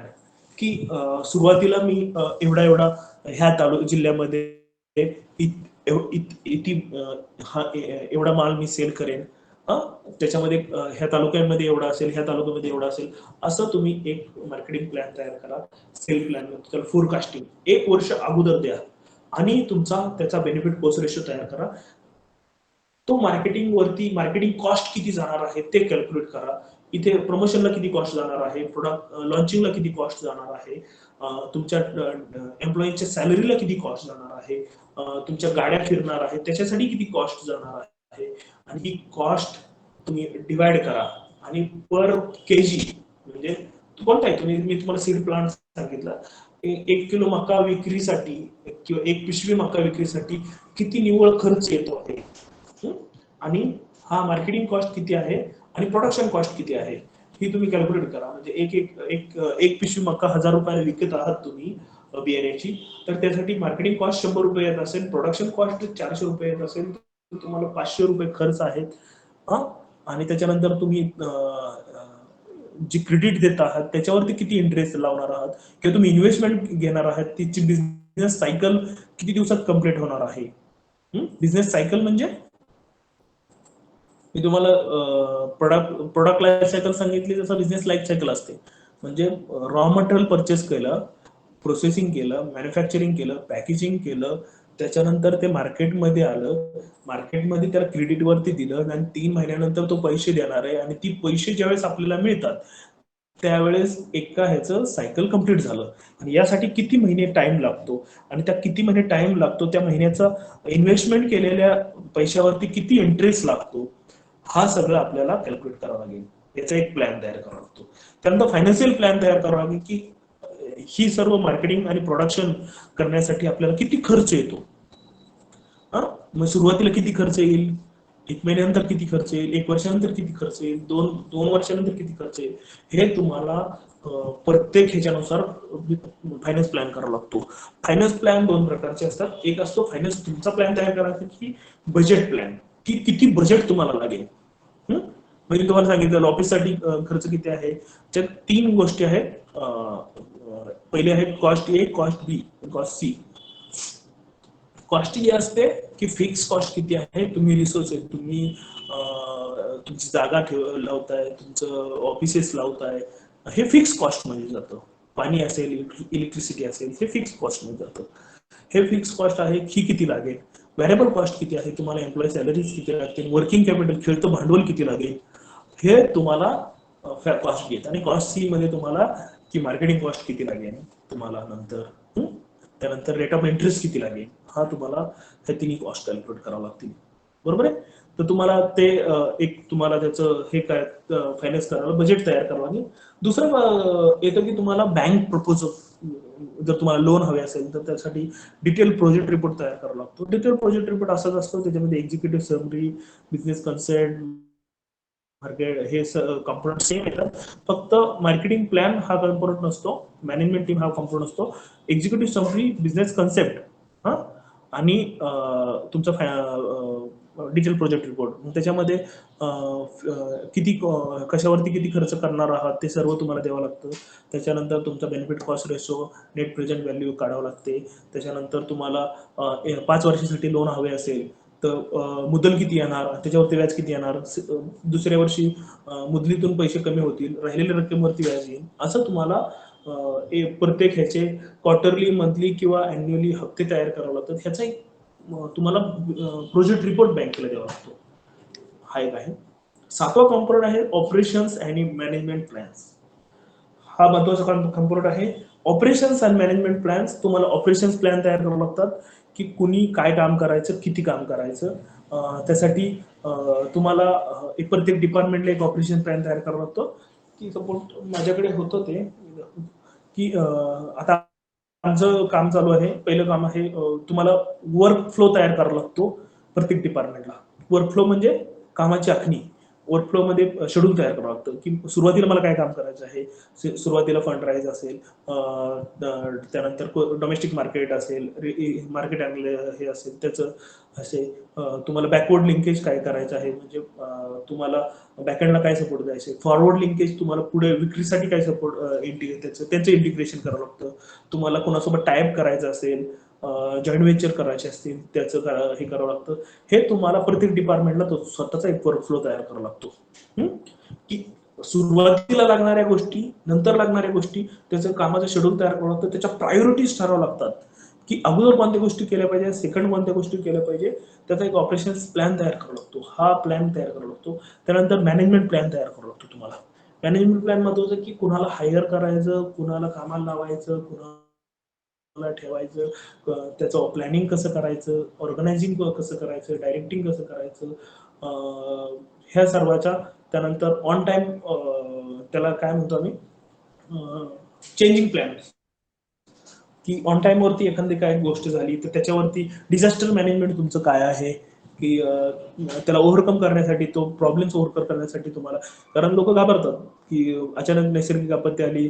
द्राक्ष उत्पादक ह्याच्यामध्ये खूप हे झालं की 2 वर्ष पूर आला, 3रा वर्ष कोरोना आला आणि हा 4थं वर्ष आज पण रेट नाही द्राक्षाला. असे काही येतात. याच्यावरती ओव्हरकम कसं करायचं, याच्यावरती तुम्हाला कसं करायचं, त्याच्यामध्ये तुम्ही मॅनेजमेंट टीम डिसाईड करू शकते की बाबा रनिंग आयटम्स कोणते आहेत त्यांचं मॅन्युफॅक्चरिंग वाढवा. त्यानंतर डम्पिंग आयटम्स कोणते आहेत ते बंद करा. हे मॅनेजर एक डिसिजन पॉवर असते आणि मॅनेजमेंटची टीम ती काम करत असते, डिसिजन पॉवर घेत असते की वेळोवेळी की ज्याच्यामधून रेव्हेन्यू जनरेट होत नाही ते पहिले बंद करा, ज्याच्यामधून रेव्हेन्यू जनरेट होतात त्याचे चॅनल्स वाढवा. हे काम आहे जे मॅनेजमेंट टीम करू शकते. हे ऑलरेडी मी तुम्हाला सांगितलं एक्झिक्युटिव्ह सॉफ्टवेअरमध्ये काय आहे, व्हेंचर कॅपिटल्स किती, कोण किती लावणार आहेत, किती इंडिव्हिज्युअल, किती लोक त्याच्यामध्ये सहभागी असणार आहेत, बिझनेस कॉन्सेप्ट, तुमचं विजन काय आहे, तुमचं गोल काय आहे, आणि तुमच्याकडे कोणती आयडिया आहे आणि ती ऑर्गनायझेशनली कशी उतरायची आहे, ऑन पेपर कशी उतरायची आहे आणि ऑन प्रॅक्टिकल कशी उतरायची आहे, हे तुम्हाला बिझनेस कॉन्सेप्ट आहे. मार्केट अनालिसिस मध्ये तुम्ही मार्केट डिफाईन करा अगोदर, त्याचे सेगमेंट डिफाईन करा, कस्टमर बिहेवियर समजा. कस्टमर बिहेवियर म्हणजे ग्राहकाची तुम्हाला ग्राहकाचा बिहेवियर, तुमचं ग्राहकाचं नेचर तुम्हाला समजून घ्यावं लागेल. कस्टमर बिहेवियर की तो सायकोलॉजिकली त्याच्यावर कसे हँडल करायचं, कस्टमरच्या ग्राहकाच्या प्रोफाईल तुम्हाला वेगवेगळ्या करावं लागतील, ज्याच्यामध्ये मेल फिमेल रेशो असं म्हणजे तो पुरुष आहे का महिला आहे तुमचा ग्राहक, त्याचं वय किती असेल, त्याचं प्रोफेशन काय आहे, तो शेती करतो का, व्यवसाय करतो का, नोकरी करतो, त्याच्यानंतर त्याचं इन्कम ब्रॅकेट काय आहे, हे तुम्हाला टार्गेट करावं लागतील. म्हणजे थोडक्यात तुम्हाला सांगतो बघा, जे MBA BSc ऍग्री केली कोणी, कोणतंही ग्रॅज्युएशन करा, ग्रॅज्युएशन केल्यानंतर साधारण त्याचं वय 22 ते 25च्या दरम्यान असेल तर त्यांना MBA साठी खूप सारे मेसेज येतात. बरं त्यांनाच काय येत असतील मेसेज, जे लोक 40-50 वर्षाचे आहेत त्यांना काय मेसेज येत नाहीत, कारण ते टार्गेट करतात 25 वर्षाच्या आतील रिसेंटली ग्रॅज्युएट लोक, हा टार्गेट आहे त्यांचा, त्यांना टार्गेट केलं बरोबर. त्यानंतर ह्या ऍग्री इनपुट कंपन्या तुम्हाला शेतकऱ्यांना का टार्गेट करतात, व्यावसायिकांना किंवा नोकरीदारांना का टार्गेट करत नाही, तर त्यांचा तो क्लायंट झोन आहे. तर हे तुम्हाला प्रोफाईल तयार करावं लागतं. त्याचं तो कोणत्या इंडस्ट्री मधला आहे किंवा कोणत्या क्षेत्रातला आहे, त्यानंतर तो पुरुष आहे महिला आहे, वय किती आहे, त्याचं शिक्षण किती आहे, हे तुम्हाला टार्गेट करावं लागतं आणि त्याच्यावरती तुम्ही मार्केट प्लॅन करू शकता. हे सेगमेंट तुम्हाला कस्टमरचे करावं लागतं. त्यानंतर सेगमेंटेशन असतं की कोणत्या ह्याच्यामध्ये कोणता प्रोडक्ट लॉन्च करायचा, कोणत्या भागामध्ये कोणता प्रोडक्ट लॉन्च करायचा. एका भागामध्ये एक प्रोडक्ट असेल तर दुसऱ्या भागात पश्चिम महाराष्ट्रात वेगळा प्रोडक्ट चालेल, विदर्भात वेगळा प्रोडक्ट चालेल, हे सेगमेंटेशन करावं लागतं.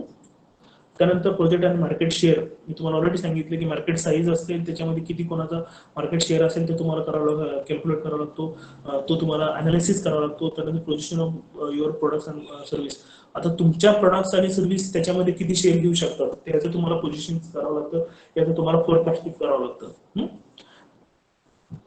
ऑलरेडी मी तुम्हाला प्रोडक्ट्स विषयी सांगितलं, प्राइसिंग विषयी सांगितलं, प्रमोशन विषयी सांगितलंय, तर सेल्स अँड डिस्ट्रीब्युशन चॅनल्स त्याचं अनालिसिस सांगितलं, कुणाचे किती डिस्ट्रीब्युटर आहेत, कुणाचे किती डीलर्स आहेत, त्यांचं कसं नेटवर्क आहे, ते त्यांना किती % शेअर प्रॉफिट देत आहेत, याचंही तुम्हाला अनालिसिस करावं लागतं. मॅनेजमेंट टीम मध्ये वेगवेगळं आहे, ऑर्गनायझेशन स्ट्रक्चर आहे, मी तुम्हाला ऑलरेडी सांगितलं ऑर्गनायझेशन स्ट्रक्चर कशा प्रकारचं असतं, मॅनेजमेंट टीम कशा प्रकारची असते, जे मॅनेजर्स असतात त्याच्यामध्ये 3 प्रकार असतात, top management, middle management, lower management. Top management म्हणजे मॅनेजमेंट मध्ये कोण असेल की हे बोर्ड ऑफ डायरेक्टर, CEO आणि डिपार्टमेंट हेड, हे तुमच्या टॉप मॅनेजमेंट असेल, सगळे डिसिजन पॉवर ते घेत असेल. त्यानंतर मिडल मॅनेजमेंट म्हणजे तुमचे डेडिकेटेड मॅनेजर असेल, प्रत्येक गोष्टीसाठी वेगवेगळे मॅनेजर्स असतील, एक्झिक्युटिव्ह मॅनेजर किंवा सुपरवायझर असतील जे मिडल मॅनेजमेंटचं काम करतील. त्यानंतर लोअर मॅनेजमेंट म्हणजे तुमचे वर्कर्स असतील, तुमचे फील्ड असिस्टंट असतील, असिस्टंट असतील, जे खालच्या पदावर काम करतील आणि ह्या सर्वांना एका युनिटीमध्ये ठेवायचं काम हे मॅनेजमेंटचं असतं. हे 2 वे सिस्टीम असते. याच्यामध्ये खालची लोक तुमच्यासाठी काम करतात, तुम्ही त्यांना योग्य दिशा योग्य काम देणं महत्वाचं असतं.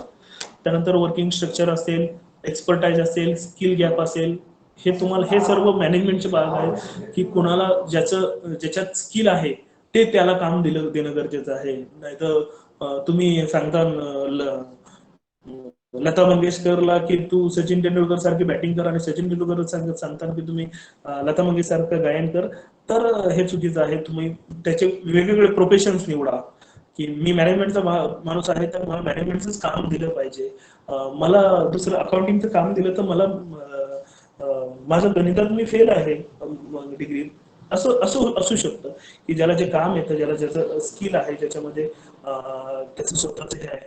त्यानंतर पर्सनल प्लॅन असतील, त्यानंतर तुम्हाला ह्युमन रिसोर्स ऑर्गनाईज करायचं आहे मॅनेजमेंटला.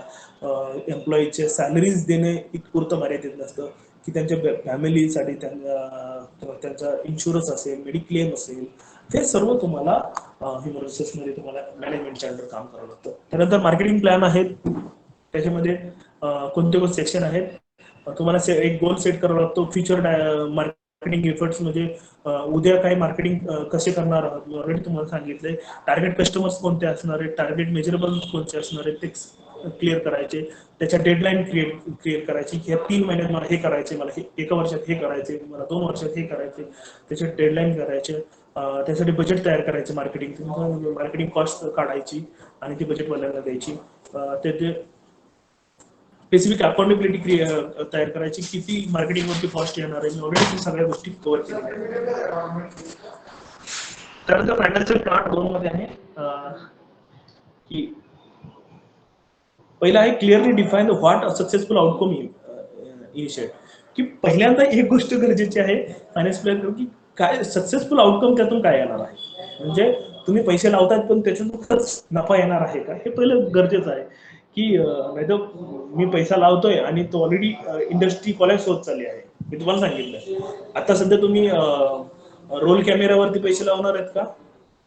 रोल कॅमेरा ऑलरेडी संपला आहे. आता डिजिटल कॅमेरा पण संपत आले, आता मोबाईल कॅमेरा झाला. हे तुम्ही म्हणजे बुडत्या घागरीत अजिबात लक्ष द्यायचं नसतं, की तुम्हाला त्याच्या ट्रेन करायचं. Provide then you the vital feedback and control tools. Vital feedback महत्वाचा आहे, ज्याच्यामध्ये वॉर्निंग ऑफ प्रॉब्लेम्स महत्वाचं. म्हणजे प्रत्येक गोष्टीची वॉर्निंग ऑफ प्रॉब्लेम्स तुम्हाला अगोदर वॉर्निंग कळाली पाहिजे, की इथं पैसा लावेत आहे तर इथं त्याचं याच्यातून आउटकम येणार आहेत का. त्याच्यानंतर याचे फीडबॅक कंट्रोल ठेवावा लागेल तुम्हाला एम्प्लॉईजमध्ये, की एम्प्लॉईनी सुचवलं पाहिजे, किंवा तुमच्या इन्व्हेस्टरने किंवा तुमच्यासोबतचे कुठली क्लायंट त्यांनी तुम्हाला सुचवलं पाहिजे, किंवा तुमचे मॅनेजमेंटने तुम्हाला सुचवलं पाहिजे, की अरे ह्याच्यामध्ये पैसे लावू नका तुम्ही ऑलरेडी ह्याच्यामध्ये झालं आहे. बँकेची विषयी काय असेल, फायनान्शियल विषय काय असेल, की इथं ऑलरेडी असं असे कन्सेप्ट ही आहे. तर हे सगळं आहे. त्यानंतर अँटिसिपेट प्रॉब्लेम, हे सर्व फायनान्शियल मध्येच येतं. की फायनान्शियल इंडिकेटर्स असतील, इम्पॉर्टंट ट्रान्झॅक्शन असतील, ब्रेक इव्हन अनालिसिस असेल. ब्रेक इव्हन एक कंडिशन अशी, की तुम्ही एका ह्याच्यामध्ये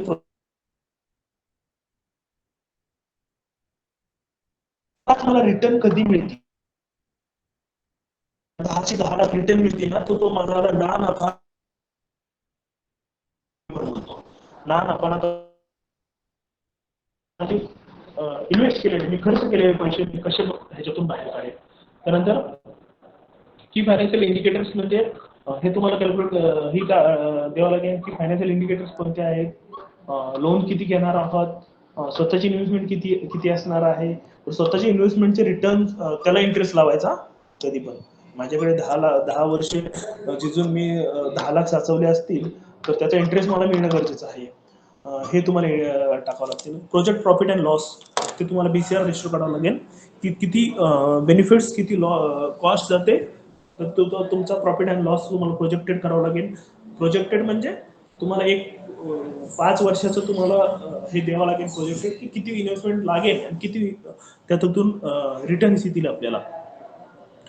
प्रोजेक्टेड कॅश फ्लो, की ह्याच्यामध्ये पैसा कसा इन्व्हेस्ट होईल.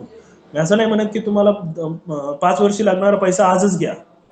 त्यासाठी तो कॅश फ्लो कसा येईल, तो कशी इन्व्हेस्टमेंट येईल, तो कॅश फ्लो येण्याचे चान्सेस कसे आहेत, तो कशाप्रमाणे ह्याच्यात इन्व्हेस्ट होईल, इन रिटर्न इन्व्हेस्टमेंट कशी आहे. म्हणजे मी सुरुवातीला 5 लाख घेत आहे आणि त्या 5 लाखाचे प्रोडक्शन करून त्याच्यातून सेल करून येणाऱ्या 5 लाख परत मी रिइन्व्हेस्ट करत आहे. तर असं एक प्रोजेक्शन तुम्हाला करावं लागतं, की याच्यामध्ये कॅश फ्लो अशाप्रमाणे किती येणार आहे, आफ्टर सेल झाल्यानंतर आलेला पैसा परत रिइन्व्हेस्टमेंट करणार आहेत, आणि नवीन किती पैसा तुम्हाला मिळणार आहे. त्यानंतर तुमचा एक्सपान्शन प्लॅन काय आहे, म्हणजे तुम्ही वाढीव बिझनेस करण्यासाठी काय करणार आहोत, तो एक्सपान्शन कॉस्ट कॅल्क्युलेट करावं लागते तुम्हाला.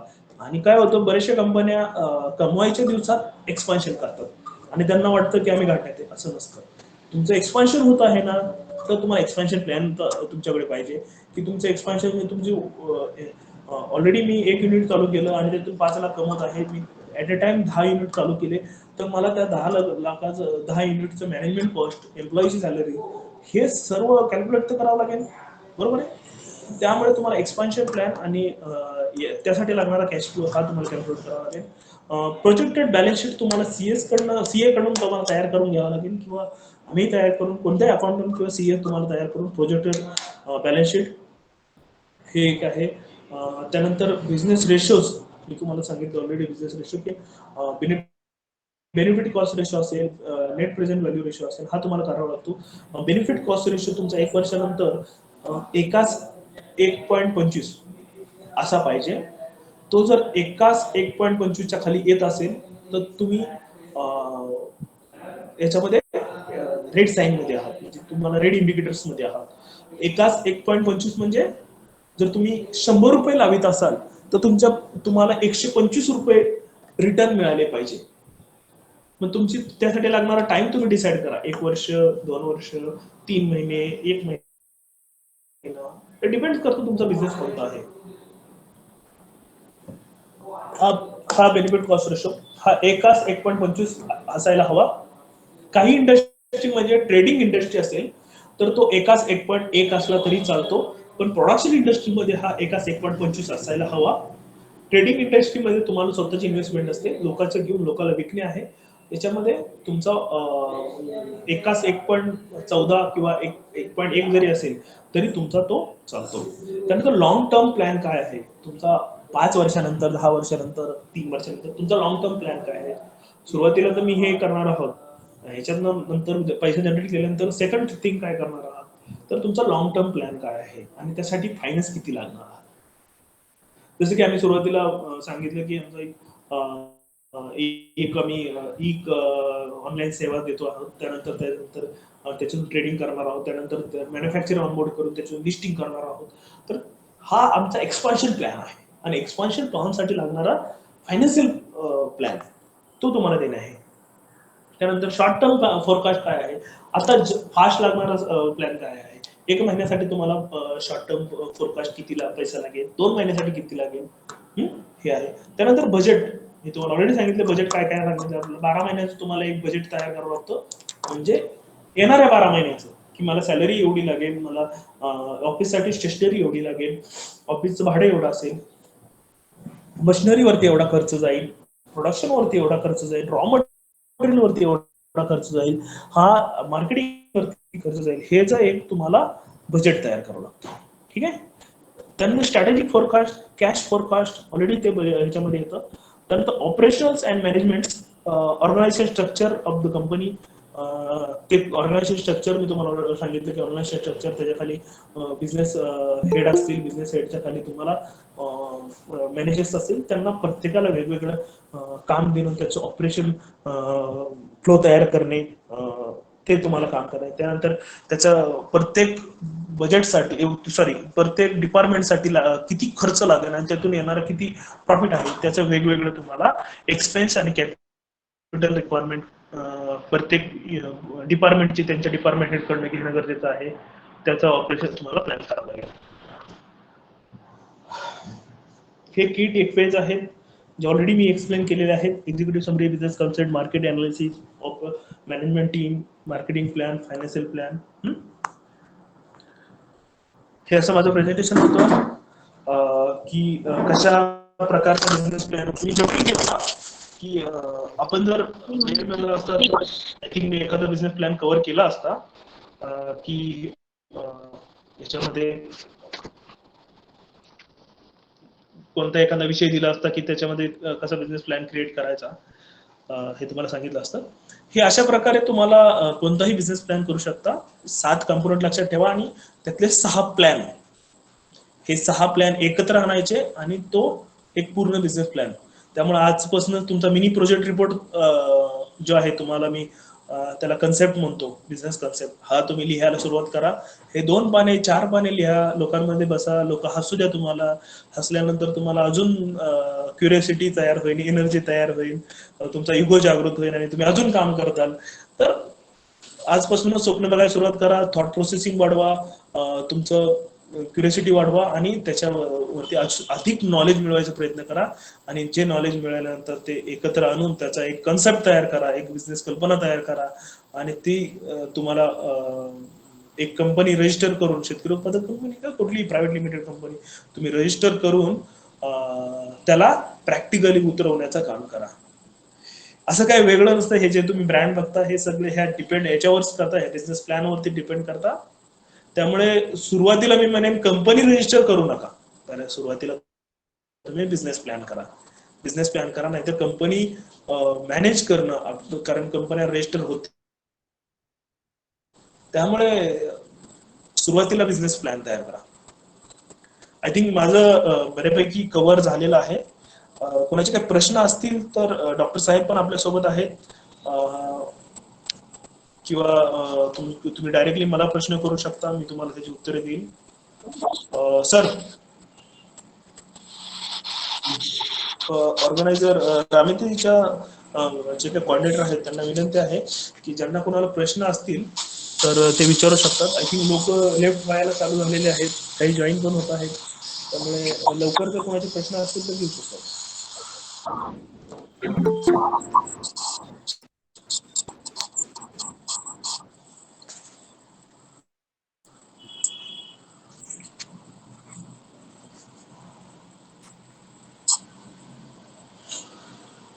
Thank you. Hello. Hello hello hello thank you. Hello हा हा सर. डॉक्टर साहेब बोला. मला सरांना प्रश्न असा विचारायचा आहे की हा. ही कंपनी मी जे स्थापन करणार आहे ते कोणत्या ऍक्ट खाली मला करायला हवी? कोणत्या ऍक्ट खाली मला ही ही फर्म मला स्थापन करायला लागेल? बघा, ही शेतकरी उत्पादक कंपनी ही प्रोड्युसर ऍक्ट खाली रजिस्टर होते. पण ओके. हिला सगळे जे काही नियम्स लागतात हे प्रायव्हेट लिमिटेडचे लागतात. त्यातले काही 1-2 नियम तुम्हाला प्रोड्युसर कंपनीचे लागतात. म्हणजे तुम्हाला ऑडिटिंग जे काय करायचं आहे हे सगळं प्रायव्हेट लिमिटेडचेच नियम तुम्हाला लागतील. ही प्रायव्हेट लिमिटेड कंपनी असेल, थोडक्यात असं समजा. पण काही नियम्स आहेत, जसे की याच्यामध्ये जे शेअर होल्डिंग पॅटर्न आहे ओके. तो तुम्हाला व्हेरिएबल असू शकतो. आणि याच्यामध्ये जेवढे शेअर असतात, प्रायव्हेट लिमिटेड म्हणजे कसं असतं, ज्याचे जेवढे शेअर असतात त्याचं सर. त्याच्यावर मॅनेजमेंट असतं. पण बरोबर. याच्यामध्ये कसं असतं, जेवढे मेंबर्स असतात त्या सर्वांना एक वोटिंग अधिकार असतो, मतदानाचा अधिकार असतो. आणि त्या मतदानाच्या अधिकारावरती याच्यामध्ये इलेक्शन होतात. याच्यामध्ये तुम्हाला म्हणजे तो नियम फक्त कॉर्पोरेटचा जो आहे हां. तो तुम्हाला वोटिंग वोटिंग. लागतो. हो, पण सर, वोटिंगचा. इथं माझा असा एक सगळे, प्रश्न आहे की ते ते शेअर होल्डर ए असावेत की बी असावेत? सॉरी, परत हा, एकदा ते विचारलं प्लीज. ते ते शेअर होल्डर आहेत ना, ते ए क्लासचे असावेत की बी क्लासचे असावेत? ए क्लास म्हणजे अग्र हक्काचे शेअर भागधारक, आणि बी क्लास म्हणजे ते ज्यांना फक्त की ते मार्केट प्रोडक्शनसाठी ते हे असतात, अग्रस्थानी असतात, त्यांना म्हणजे व्होटिंग करायचा अधिकार नाही. नाही, याच्यामध्ये वोटिंग करायचा मेंबर्सला. याच्या शेतकरी उत्पादक कंपनीमध्ये एक लॉ असा आहे की याच्यामध्ये तुम्ही इन्व्हेस्टमेंट घेत असाल ना, तर ती तुम्हाला शेतकरी म्हणूनच इन्व्हेस्टमेंट घ्यावा लागते. अच्छा. तुम्हाला शेतकरी फार्मा व्यतिरिक्त इन्व्हेस्टमेंट घेता येत नाही. फार्मा त्याच्यामुळे प्रोड्युसर असल्यामुळे फार्मा प्रोड्युसर असल्यामुळे असल्यामुळे तुम्हाला शेतकरी व्यतिरिक्त इन्व्हेस्टमेंट याच्यामध्ये घेता येत नाही. तुम्हाला शेतकरी म्हणूनच इन्व्हेस्टमेंट घ्यावा लागेल. आणि दुसरा प्रश्न तुमचा जो आहे, तुम्ही याच्यामध्ये non share holding holder, members किंवा डायरेक्टर घेऊ शकता. दॅट इज कॉल्ड म्हणजे बी बी क्लास. बी क्लास. नॉन शेअर होल्डिंग म्हणजे तुम्ही टेक्निकल डायरेक्टर घेऊ शकता, किंवा ओके. तुम्ही सीईओ घेऊ शकता, सीईओ किंवा डायरेक्टर घेऊ शकता. त्याचा शेअर होल्डिंग नसू शकतो. बरोबर. हा, हो. ते दोन प्रकारचे होतील, ए आणि बी क्लास. हो. ठीक आहे. Okay sir, thank you. अजून कोणाचे काही प्रश्न असतील तर घ्या प्लीज. हॅलो. कोणा संकेत का?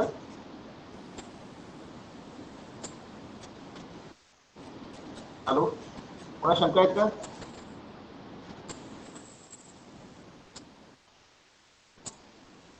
नगरसाहेबांनी अत्यंत चांगल्या पद्धतीने माहिती तर दिलेलीच आहे. तर त्या व्यतिरिक्त काय येतं साहेब निरंजन? धन्यवाद सर. कुणाला माझा नंबर हवा असेल तर नोट डाऊन करू शकता.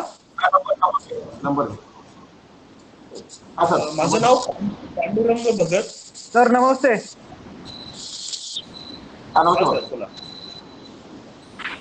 हा सर नमस्ते, निरंजन हा देसाई. हा बोला नमस्कार. हा बोला. हा सर, बऱ्यापैकी क्लिअर झालंय सर. आपलं फक्त त्यावर काम करायचं. हा कुणाला बरोबर. नंबर हवा असेल तर माझा नंबर. माझं नाव पांडुरंग भगत.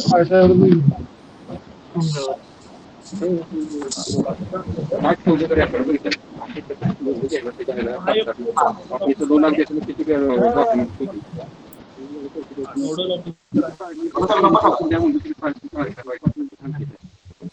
बघा सरांचा मोबाईल नंबर. साहेब ते बदल झाला का काय? बदल नाही काय तर मग उरी केली आवाज नाही. ऍडव्हान्स पण टाका. आवाज येतोय? मोबाईल नंबर नाही खरं. नाही आवाज नाही. 90 67 68 68 68 ऍडव्हान्स पण टाकता का? हा 90 67 68 34 34. किती सर 31 का 31 34? नाही नाही 33 34 33 34. हा हा 33. Okay okay thank you. 90676834. त्यानंतर डॉक्टर संजय पांढऱ्यांचा नंबर घ्या लिहून तुम्ही. डॉक्टर संजय पांढऱ्यांचा नंबर तुम्हाला देतो मी. 9922 9922 94 0014. तुम्हाला अधिक स्क्रीनवरती नंबर दिसत असेल. डॉक्टर संजय पांढरे सर म्हणून स्क्रीनवरती नंबर दिसत असेल. 9922940014.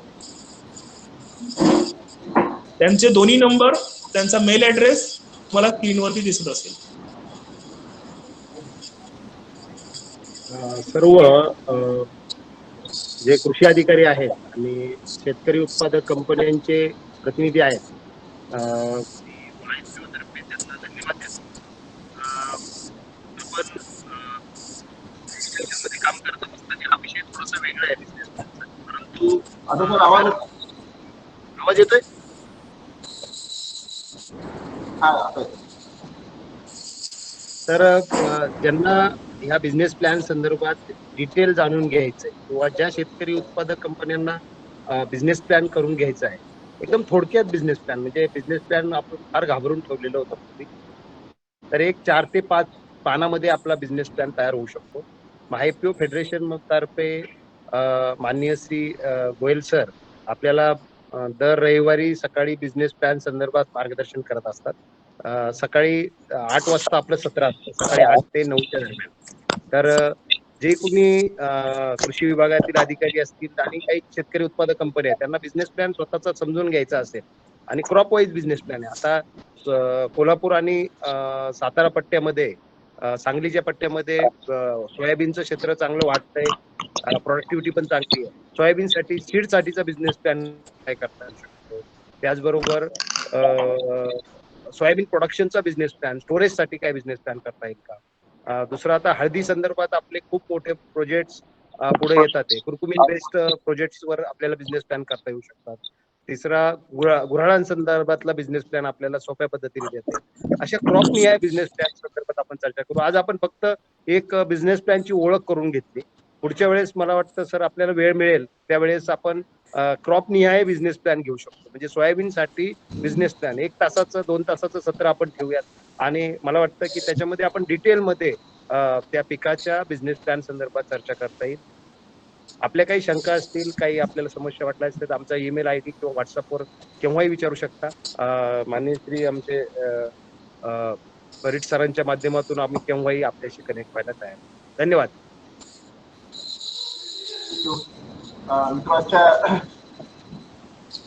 सगळ्यांच्या शंका समाधान झाला असेल असं गृहीत धरून, कारण दोघांनी अत्यंत चांगल्या पद्धतीने मार्गदर्शन केलेलं आहे.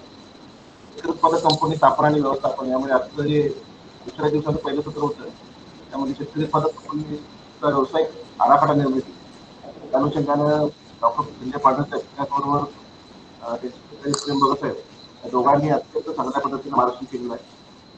अजूनही काही गरज पडेल तर आपली चर्चा होईल, त्या अनुषंगाने आपण त्यांचं मार्गदर्शन आणून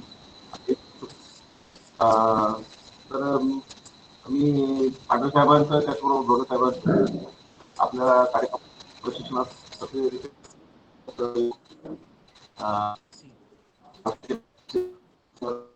आमचे नंबर स्क्रीनवरती मी पोस्टरवरती कृषी आणि माहिती दोघांचे नंबर लावलेले आहेत.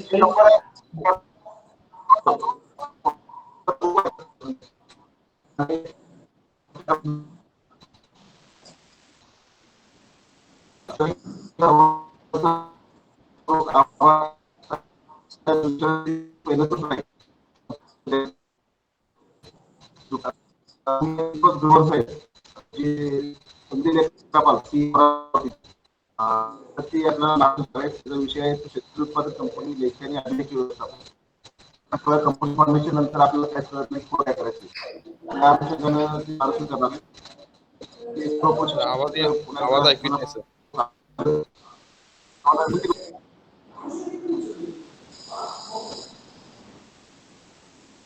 हॅलो हॅलो आवाज कट होतोय सर, आपला आवाज काही ऐकू येत नाही.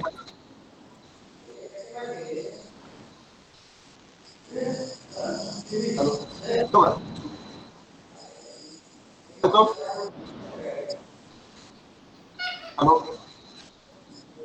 हा सर.